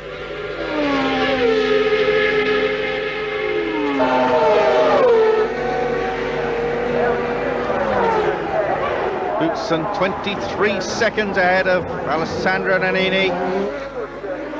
The red light's still on, of course. Williams team first and third. It says 36 laps to go, but indeed the 2 hours will run out before those 36 laps have been completed, that's for certain.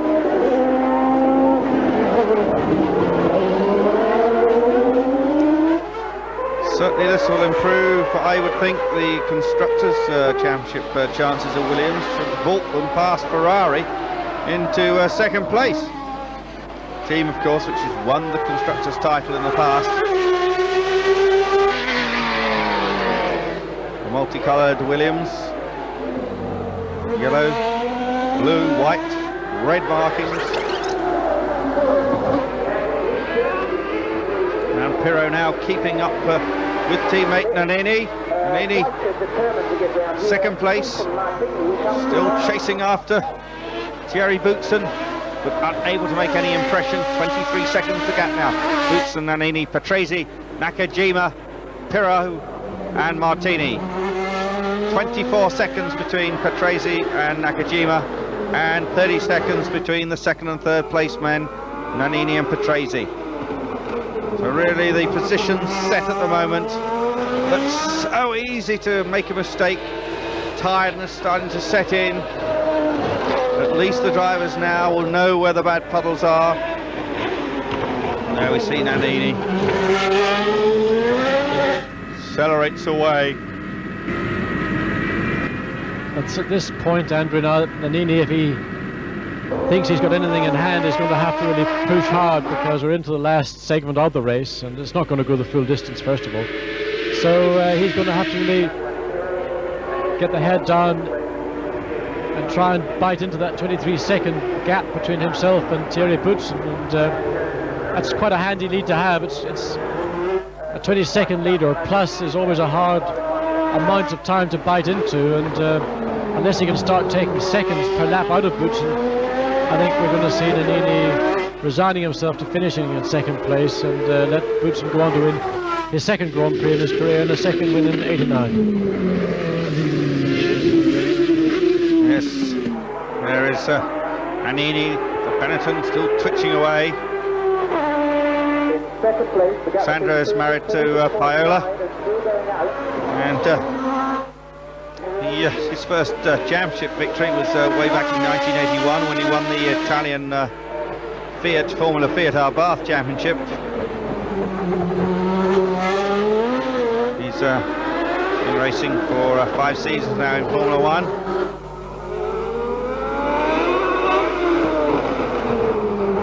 His first points of his campaign was to San Marino in Grand Prix in 1988 for Benetton. Because he drove that Minardi, John, with the old Motori Moderni engine, didn't do him too many favours. No, that was an engine designed and built by engineer Chitti, who used to be the designer of the Alfa Romeo engine, and previous to that was at Ferrari. But I think the thing that the Moderni was most famous for was either blowing up turbos or blowing out oil. It was unfortunately not a very successful engine, and essentially it was very underfinanced. Well, another quick lap from Satoru.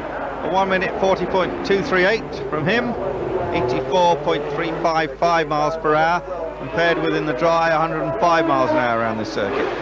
And it would be that time is going to take him a little bit closer to Riccardo Patrese in third place, but it may be too late again in his case. But it's a superb effort from Nakajima to still be able to charge as he's doing in conditions which are every bit as bad at this time of the race as they were at the beginning.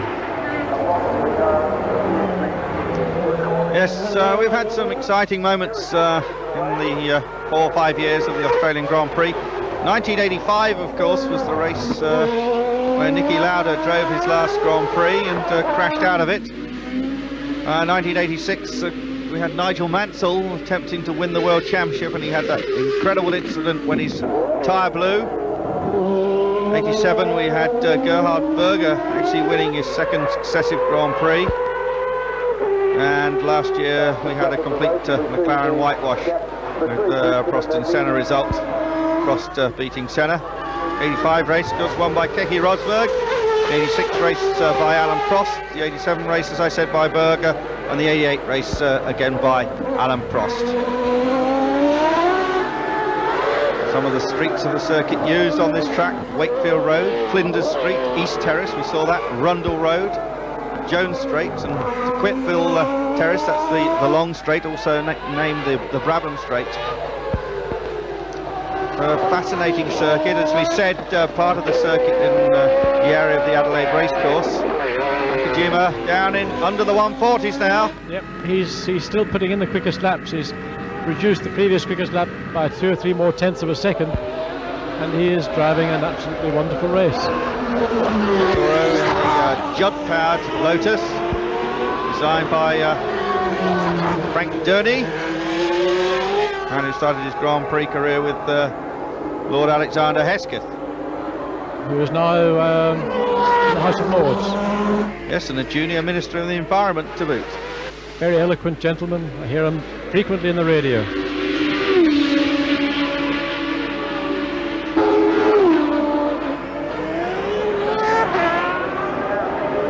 Here is a nice shot of Satoru. Howell continuing with that team next year. Lamborghini engines. The team, of course, had a major mid-season shake-up. Long-time team manager Peter Waugh leaving the team, just as Peter Collins was dismissed or resigned for the Benetton team. And Andrew, the most important, I think, fact about the Lotus team for next year is that they're going to have an Ulsterman. In other words, somebody from Northern Ireland driving for the team, and it's the first time since the end of '83 that an Ulsterman has been in a Grand Prix team on a regular basis, and he is star of Formula 3000 and sports cars, Martin Donnelly. He's going to be the number 2 driver to Derek Warwick, and I think that Martin's going to find Derek a great number 1 as a teammate, because he's a very, very easy guy in the team, super personality, great motivator of people, and for a young guy in Formula 1 such as Martin, I think there's a lot he can learn from Derek, and hopefully he'll go on and beat him. Of course, being an Ulsterman myself, I would support his cause totally. Yes, Martin Donnelly, one of John Watson's protégés, has just 1 Grand Prix under his belt. He drove at the French Grand Prix for the Arrows team, replacing the injured Derek Warwick. Remember, we had that incident in the year when Derek Warwick crashed at a hill climb in Jersey and put himself out for 1 race, and then worked hard to get his fitness back for the British Grand Prix. Certainly been a long, tough 16-race season. Season next year not starting in Brazil is tradition, starting in Phoenix, Arizona. And in fact, next year we saw having an accident earlier. The other one, Alain Prost.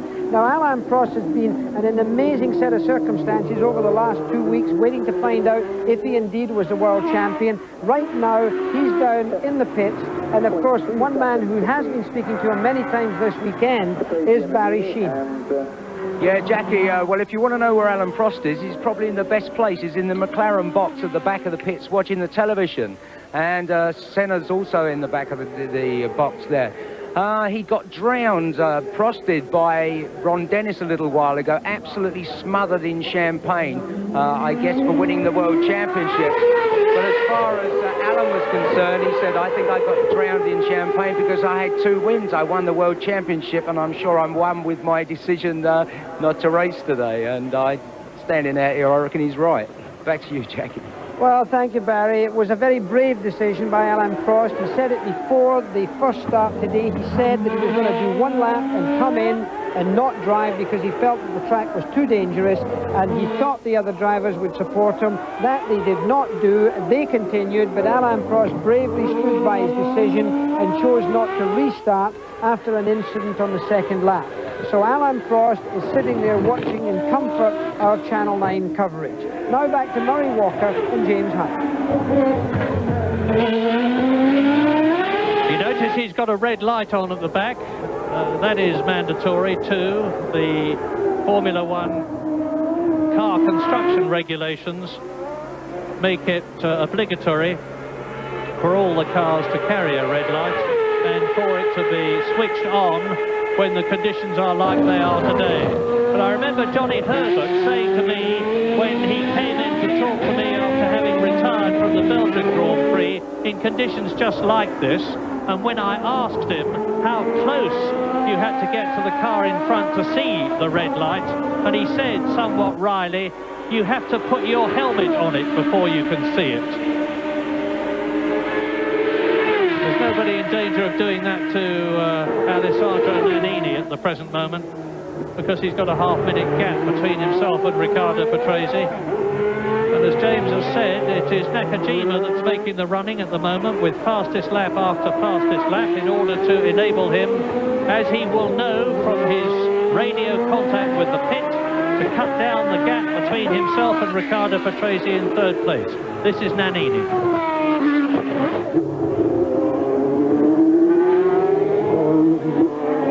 And you saw there, take a close look, next time you see him going round a corner and you see his head in shot, you can actually see condensation on the inside of his visor. You can also see how the visor is propped open just a little bit to get air underneath it, and that's very important, to be able to prop the visor open to try and keep airflow and keep it demisting. There's Riccardo Patrese, still in 3rd place, but with Nakajima getting steadily closer. The last time they came round, the gap was 13.5 seconds only. Patrese, though, is responding. He's just put, when he crossed the line then, that was his fastest lap of the race.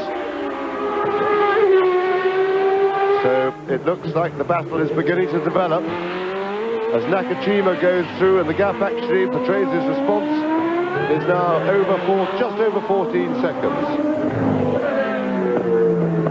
Well, we've been working overtime at the statistics. I can tell you that the Grand Prix with the fewest finishers was the Monte Carlo, the Monaco Grand Prix in 1966, going back into the distant past. That was out of 16 starters, actually. 4 finished, 25% of the entry.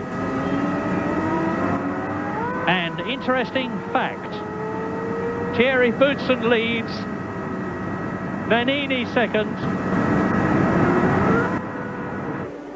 But a lot hangs on this, of course. If Boutsen can finish, he's not only going to do his self-respect a great deal of good, because he has been criticised in the past for being a good, steady runner rather than a charger and a winner, and he would be able to...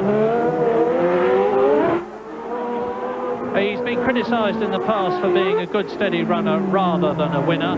Well, he's proved his critics wrong on one occasion, albeit by default, in Canada this year when he won. If he finishes in 1st place this year, and 2 hours we reckon is going to mean around about 70 laps, and he's on lap 54 at the moment, he has going to have confounded them, because he's really dominated this race since the departure of Ayrton Senna. That was Patrese. This is Stefano Modena. They are going through the S's at the end of another lap.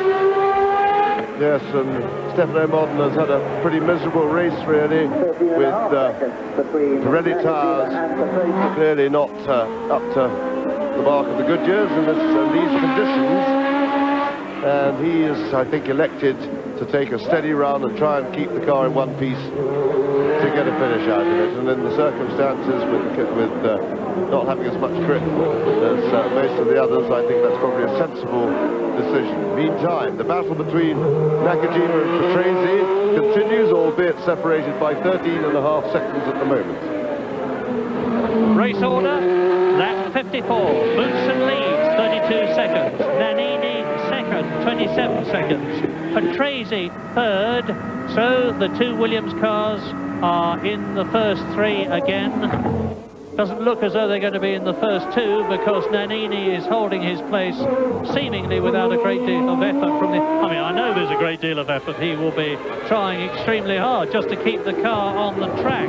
He's now 35 seconds ahead of Boutsen, who has just made his fastest lap, 1 minute 40.38, and as James has said, incredibly consistent in these conditions.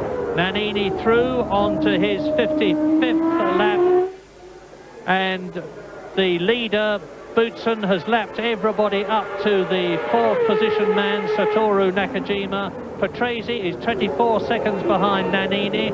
The thing of interest is how far behind Patrese now is Nakajima. He's just going through to complete a lap, and the answer is 13.7 seconds. He's closed up a little on the Williams in front.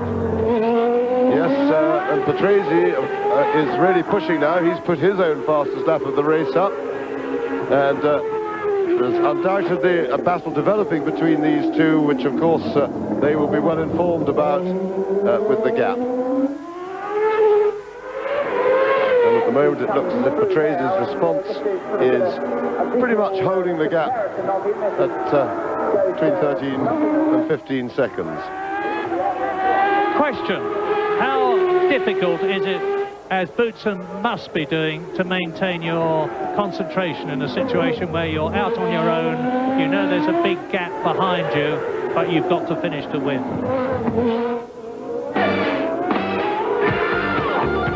For Terry Boutsen, who of course is leading this race. To answer the question posed by Murray prior to this commercial, might I just say that for Terry Boutsen, it isn't too difficult to lose concentration, because the treacherous conditions out there are absolutely paramount for him to keep control of this car. So he knows how many laps he still has to compete, and incidentally there the fastest lap has been set by Nakajima, and that's pretty impressive. But Terry Boutsen is thinking about every move. He's also got a lot of pressure on him as he comes to the start-finishing line here, because he feels, my God, I can't make a mistake. I'm leading the Australian Grand-Prix. It will be my second win this year, and they've both been in wet conditions. If I can just finish the race. Now, one man who knows a great deal about driving in the rain and who knows about driving the Williams car is our own very own Alan Jones, and he's down in the team garage, whose car right now is leading the race, the Williams team. Alan? Well, thanks, Jackie. I've just had a word with Frank Williams, and I've asked him if he'd like to have a word with us, and he said, no way. He said, I don't want to hex myself. He said, I'm very superstitious. But he said, after the race, I'll only be too pleased to talk as much as I can to you. But there is a quiet, calm feeling down here. They're quietly confident, and everything's going well and truly according to plan at this point. So back to you, Jackie. Well, thank you very much. The face of Frank Williams there. Change of weather considerably. He was up at Hamilton Island enjoying the sun just before this race, come down to torrential rain. He could be in Scotland right now with this kind of weather. Of course, Terry Boutsen still leads. And now we go back to Murray Walker and James Hunt.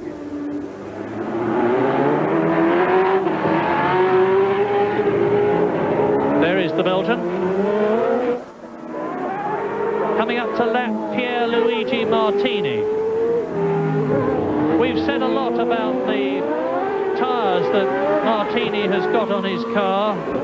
They did extremely well in the qualifying. They have not got as good a race tyre as the Goodyear runners, and it is certainly showing now, because Pierluigi Martini started the highest ever, and Minardi's third on the grid, and he's now slipped well down the race. And at long last, the rain has abated a little bit, but unfortunately not enough to make any really significant difference in conditions. It's still a a drizzle. It's not quite as heavy as it was, but it's still pretty consistent, and there's no way the cars will even get a dry line as it is.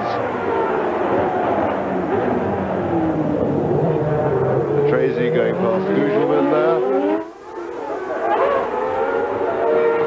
You see at all times how twitchy the cars are. The enormous amount of power they've got in their wheels. Very easily indeed. Just saw just there that Tracy's car got under power, how the back snapped out of line. And there you could hear the wheel spin as Patrase's car accelerated away out of the hairpin.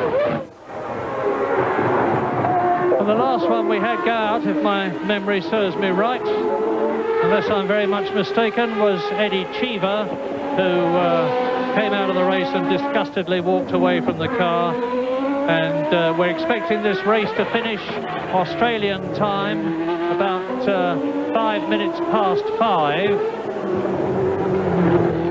And that means to say in about 17 minutes time, with the drivers on their 59th lap.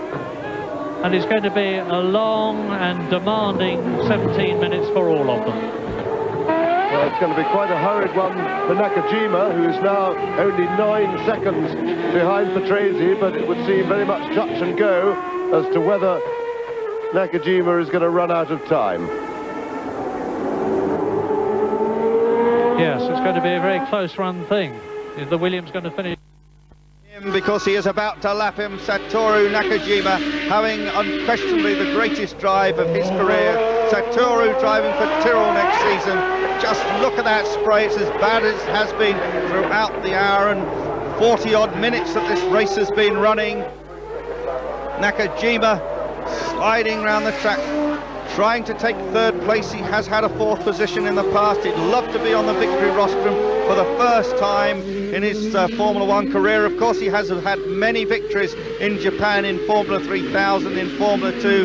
He's the many times champion as he comes up to the hairpin and hopes to pass the Gujo in March.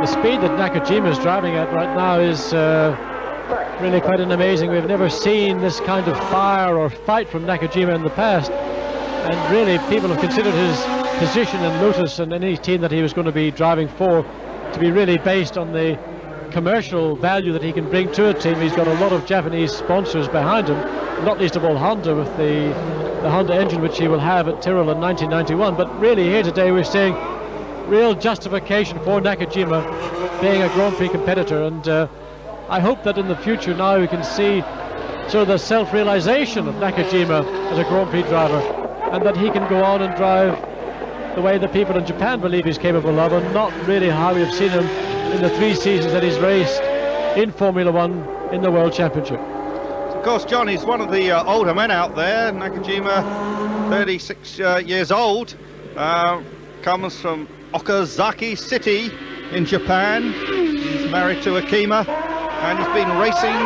since 1974. He started with a Mazda Saloon and moved on to a whole series of different single-seaters, Formula 2 cars. He was the Japanese 1300cc champion back in 1977. Of course, he's had tremendous success in the Suzuki and all Japan Formula 2 championships. I first saw him when he came over to test a Lotus, oh, must have been 6 or 7 years ago. Didn't get the drive at that time, but certainly impressed Peter Ward, just wiping his visor there. Satoru Nakajima, great performance in his last ever drive for Lotus, John. Yes, I mean, Nakajima is the only Japanese Grand Prix driver currently in Formula 1, and in Japan there are a number of very fine young drivers coming along. We don't see them very often because they race in their own national championships, primarily Formula 3000 and single-seaters, and they've got a very strong sports car series also. But in fact, people in Japan, and I drive for a Japanese team, and they tell me that they consider there are other drivers there who are in fact better than Nakajima. So what Nakajima is doing today may well be an encouragement to these other talents over there to come and try and compete in Formula 1. Let's not forget, of course, Aguri Suzuki, who has been racing this season for the West Saxpeed Yamaha team, qualified for the Japanese Grand Prix, even if his race didn't last very long. Just qualified that once, I think, this season. Aguri Suzuki, he's a highly rated driver. Yes, he is. He's going to drive next year for the Lamborghini, or the LaRousse Lola Lamborghini team, alongside Eric Bernard. And there, Nakajima had a slight problem, but he managed to keep it under control. He got a little bit late going into the corner, locked a brake up, but tidied it up very quickly and neatly and on his way again. There's our leader, Jerry Boutsen, the Belgian, sponsored for much of his early career by a carpet company. Guy that always worked very hard for his sponsors. Personable young man, works hard at his racing, and this is going to give him tremendous confidence for next season. As you said, John, little question mark over Jerry's ability.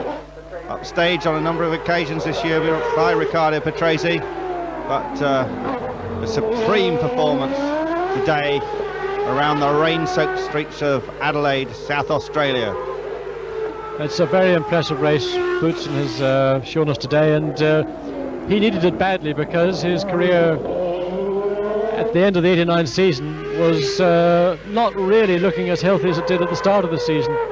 But it was a drive like this, first of all, and the corresponding result, which we hope will come within the next 10 or so laps, is a great way for any driver to finish a Grand Prix season, and just to move forward into 1990, knowing that your confidence and the belief that the team has in you is very high, is good for you personally, but really ultimately is going to be good for the team.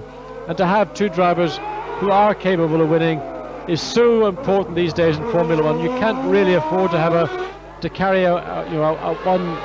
one race winner and one sort of passenger. You really have to have, if you're a serious Formula One team, two drivers who are race-winning drivers. Of course, this will be a great fillip to Renault with their new V10 engine. I don't think they honestly expected to win in their first season back in Grand Prix racing.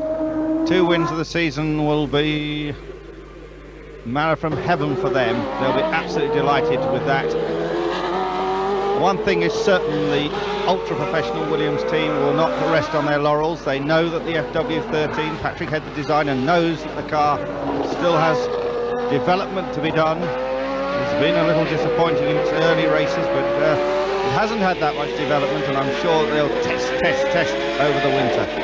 There's the second place man just disappearing, leaving that cloud of spray behind him. Nannini of Italy. And here's another Italian. We haven't seen much of him in this race, lying in 8th and last place. Enigmatic Stefano Modena. He still does have a few funny habits, Andrew. I know this thing about the glove that you talked about is one that he used to wear one glove inside out and the other one the correct way, and if he goes into hotels, he wants the bed to face one direction, and he is an exceptionally talented young race driver, but he does have some odd habits, I have to say.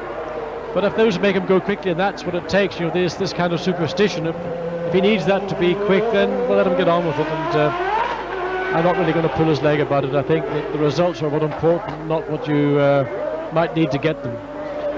Nakajima only 8 seconds now behind Riccardo Patrese in 3rd place.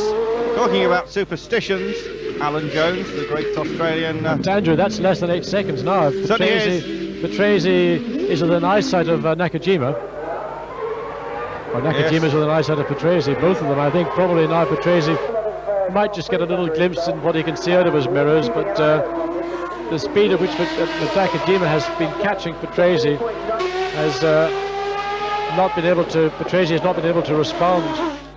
And what happens when these two cars get together and start to race for that last podium position, I think it's going to be a big highlight in this closing stage of the race. Just 5 seconds between them, the gap closing all the time. Just quickly on those superstitions. Alan Jones always raced in blue underpants. I'm surprised Alan Jones wore any underpants, let alone blue ones. Well, he did. I'm not asking how you found that fact out, Andrew. We won't go into that. Look at Nakajima now, really closing up on Patrese. I wonder if Patrese got a tyre problem, John. Maybe he just hasn't been able to make them live long enough. Really, well, since about first quarter of the race, when he began to lose contact to Nakajima, his lap times have been consistent, but he hasn't been able to press on, and it may be, his tyres don't look desperately bad, but it may be something we can't tell. He may have a handling problem, maybe something in the car has been altered, maybe he kissed a wall.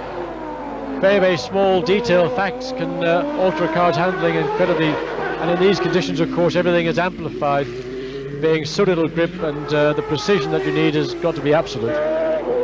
Just look at that grandstand, almost empty now. Nakajima has taken 6 seconds off Patrese in the last couple of laps. Closing all the time as they cross the line again. But the old adage, Andrew, is you may catch the guy, but you've got to pass him.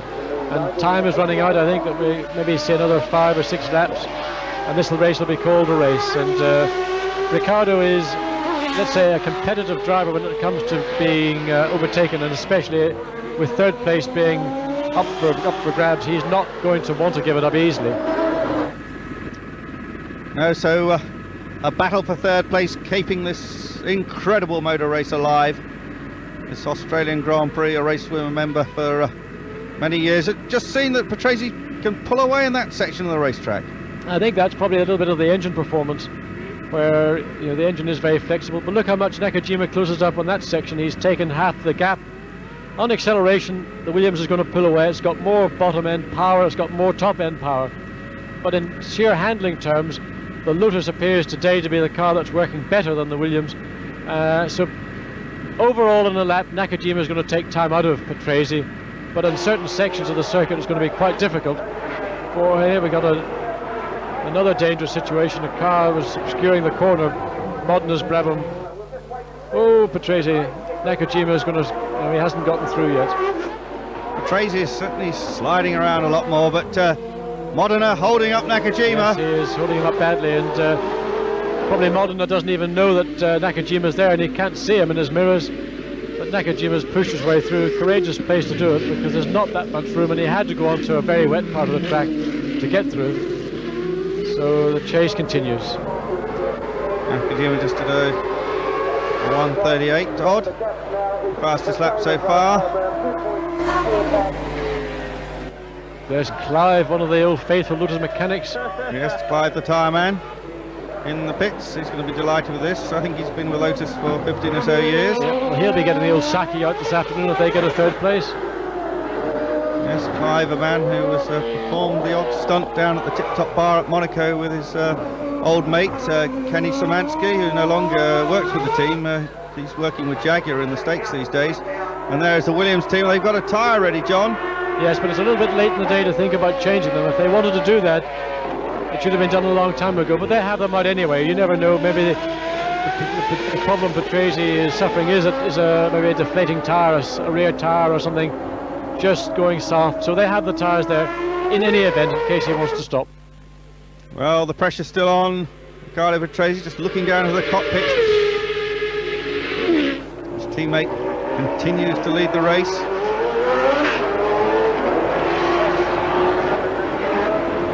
The Williams built Didcot, Berkshire in England. The custom-built Williams factory. Patrese is really, he's fighting to preserve his third place. You can see and hear as he gets the power on that the traction is not very great, and he's having a trouble to get the power through the rear wheels onto the racetrack, and that seems to be his problem. It's the inability to get the power down quickly and cleanly, and that's probably where Nakajima's car has the advantage over the Williams at this point. That's the bright yellow car of the Japanese driver. We have never had a Japanese driver in the top 3 of a Grand Prix. Toru Nakajima, the first Japanese to race in Formula 1. In fact, very few Oriental drivers have ever raced in Formula 1. The person we remember from 30, 40 years ago, of course, Prince Vera of Siam. Top driver in his time. But strange, really, that the Orientals have not really shown. But now this great wave of excellent Japanese drivers coming up.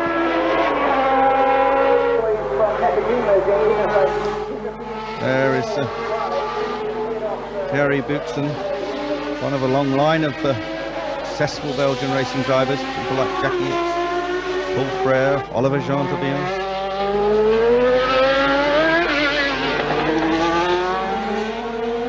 Chasing after the march of Mauricio Gugelmin. March really had a disastrous season. That car, designed by Adrian Newey, promised so much. The team tightly run by Ian Phillips. Good sponsorship from the Leighton House Property Development Company from Japan, who actually own the team. But just hasn't clicked this year. Last year, actually very, very briefly led a race with the Ivan Capelli. Yes, they were the March team last year, were really the class of the non-turbo cars, but this year they've almost had a total reversal. They've had an awful season. They've got a new Judd V8 engine, which was maybe not as developed as they needed it to be in the early part of the year, but also the chassis and the car itself, while it was an improvement, didn't seem to be as easy to drive and to set up, and because of the unreliability, they didn't get the testing mileage in. They didn't get that consistency that they seem to have in 88, and they've looked really very poor by comparison to their 88 performances this year. It's probably the smallest car in Formula One, tiny little cockpit and monocoque of that car. Yes, I think in fact that's maybe one of the problems, that it is so small. Internal dimensions are so small, it's not a particularly easy or comfortable car to drive, and I don't know why it's necessary to go so small inside. I know the theoretical advantages of it, but then you look at the McLaren and even the Williams, they are quite large cars, as is the Ferrari for that matter, and it isn't necessary, I believe, to make a car so minimal in its internal dimensions as the March is. John, I think the laps to go is probably only about 2 now. We reckon about 3 minutes to go, and the checkered flag will come out. Thierry Boutsen looking likely as the winner, Nannini in second place, and can Patrese hold on to that third place? There is Nannini, the man who was declared the winner. Well, there's no Nakajima behind Patrese at this stage. The Nakajima's decided fourth place is an honourable fourth place today, and it looks like he just got a glimpse of the yellow car in the fog of the mist of the rear tyres of the Williams. Yeah, he's just certainly dropped back, and there he is now. And we saw the car actually, John, go through what was obviously a river of mud, because just saw the brownness of that river come up as he splashed through it, obviously running off a portion of the grass verging of the track. That's the conditions, the diabolical conditions that the Australian Grand Prix in Adelaide has been running throughout. It's nearly full now, 2 hours. The 16th and final round of the 1989 FIA World Championship. And as a controversial a race as the entire 89 season's turned out to be. There's the checkered flag. The starter and finisher actually had a stopwatch in his hand, I noticed. So he's got one more lap to do, then it's going to be the finish. So we reckon they are on their last lap, this the 70th. There is Boutsen. A long, hard afternoon's work for him. That's the time the race has run, 1 hour, 58 minutes, 54, 55 seconds. The caption actually disturbing the picture. Boutsen heading towards his second ever victory. Boutsen has driven with supreme confidence in this race, has always been in the top 3 throughout, hasn't put a foot wrong. I don't believe, John, we've seen a spin from Thierry Boutsen. I think we've probably seen spins from virtually everyone else that's left running in the race. Only 8 competitors left, remember. There's Emanuele Pirro about to be lapped again. I think he won't be lapped. The rain still coming down here. I think Boutsen, just by staying on the racetrack, let alone sliding off or spinning, is an outstanding achievement on his part, and I think no less so for Nannini also, because he also has had a wonderful race and a very, very deserved second place for him, following up his somewhat lucky win in Japan, but in the record books it doesn't say how lucky you are. It says first, second or third. Well, the race has gone over 2 hours, so the checkered flag will come out as Thierry Boutsen approaches it. He gives the thumbs up, the checkered flag comes out. And Thierry Boutsen wins. The Williams team go mad. First and third for them. Alessandro Nannini finishes second, will finish second on the road for the second time in 2 races, although of course he was declared the winner of the Japanese Grand Prix. Mauricio Gugelmin finishes the race, and the Union Jack from the Williams team hanging out there as Sandro Nannini finishes in second place. A good drive from him. What about that battle for third place? And that's Riccardo Patrese has got it. Nakajima's 4 seconds behind. Yes, Nakajima coming across the line for 4th place, equaling his best ever result. Emanuele Pirro is already 5th. Yeah, Luigi Martini is 6th. 4 Italians finishing in the top 6 here at the Australian Grand Prix. A smile from Frank Williams. Sadly wheelchair bound Frank Williams after that horrifying road accident. Still very much in command of his team. Look at all the wet weather gear. And you see cars now on their slowing down lap. It's been a tough one. Congratulations all round. That's the Renault engineers. Exchanging congratulations with the Williams team. But do you think, Andrew, after a race like this, all these drivers would be off for a nice, long, well-earned holiday? Well, most of them will be back in the cockpit probably within a week. The testing will start again for the 1990 season, and the euphoria of Australia is forgotten so quickly. Motor racing today is a 12-month-a-year job, and you just grab a few days here and there where you can, and to be in a top team like a Williams or a McLaren or Ferrari, you get very well paid, obviously, but for that pay you've got to give 100%, and that means your job is... Confirmation, John, of the results. Boutsen, Nannini, Patrese, Nakajima, Pirro and Martini. You see at the finish 5 seconds between Nakajima and the third place man Riccardo Patrese. There is the winner coming round. The World Championship points. Prost first with 76, Senna second with 60, Patrese with 40 moves into third place, Mansell fourth with 38, Boutsen fifth with 37, and Nannini sixth. So it really has been a stunning season.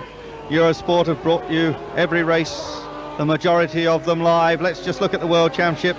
Confirmation that Williams Renault have moved into second place ahead of Ferrari.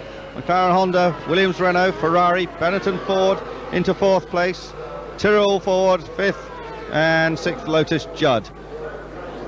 Well, what an incredible race, what an incredible season.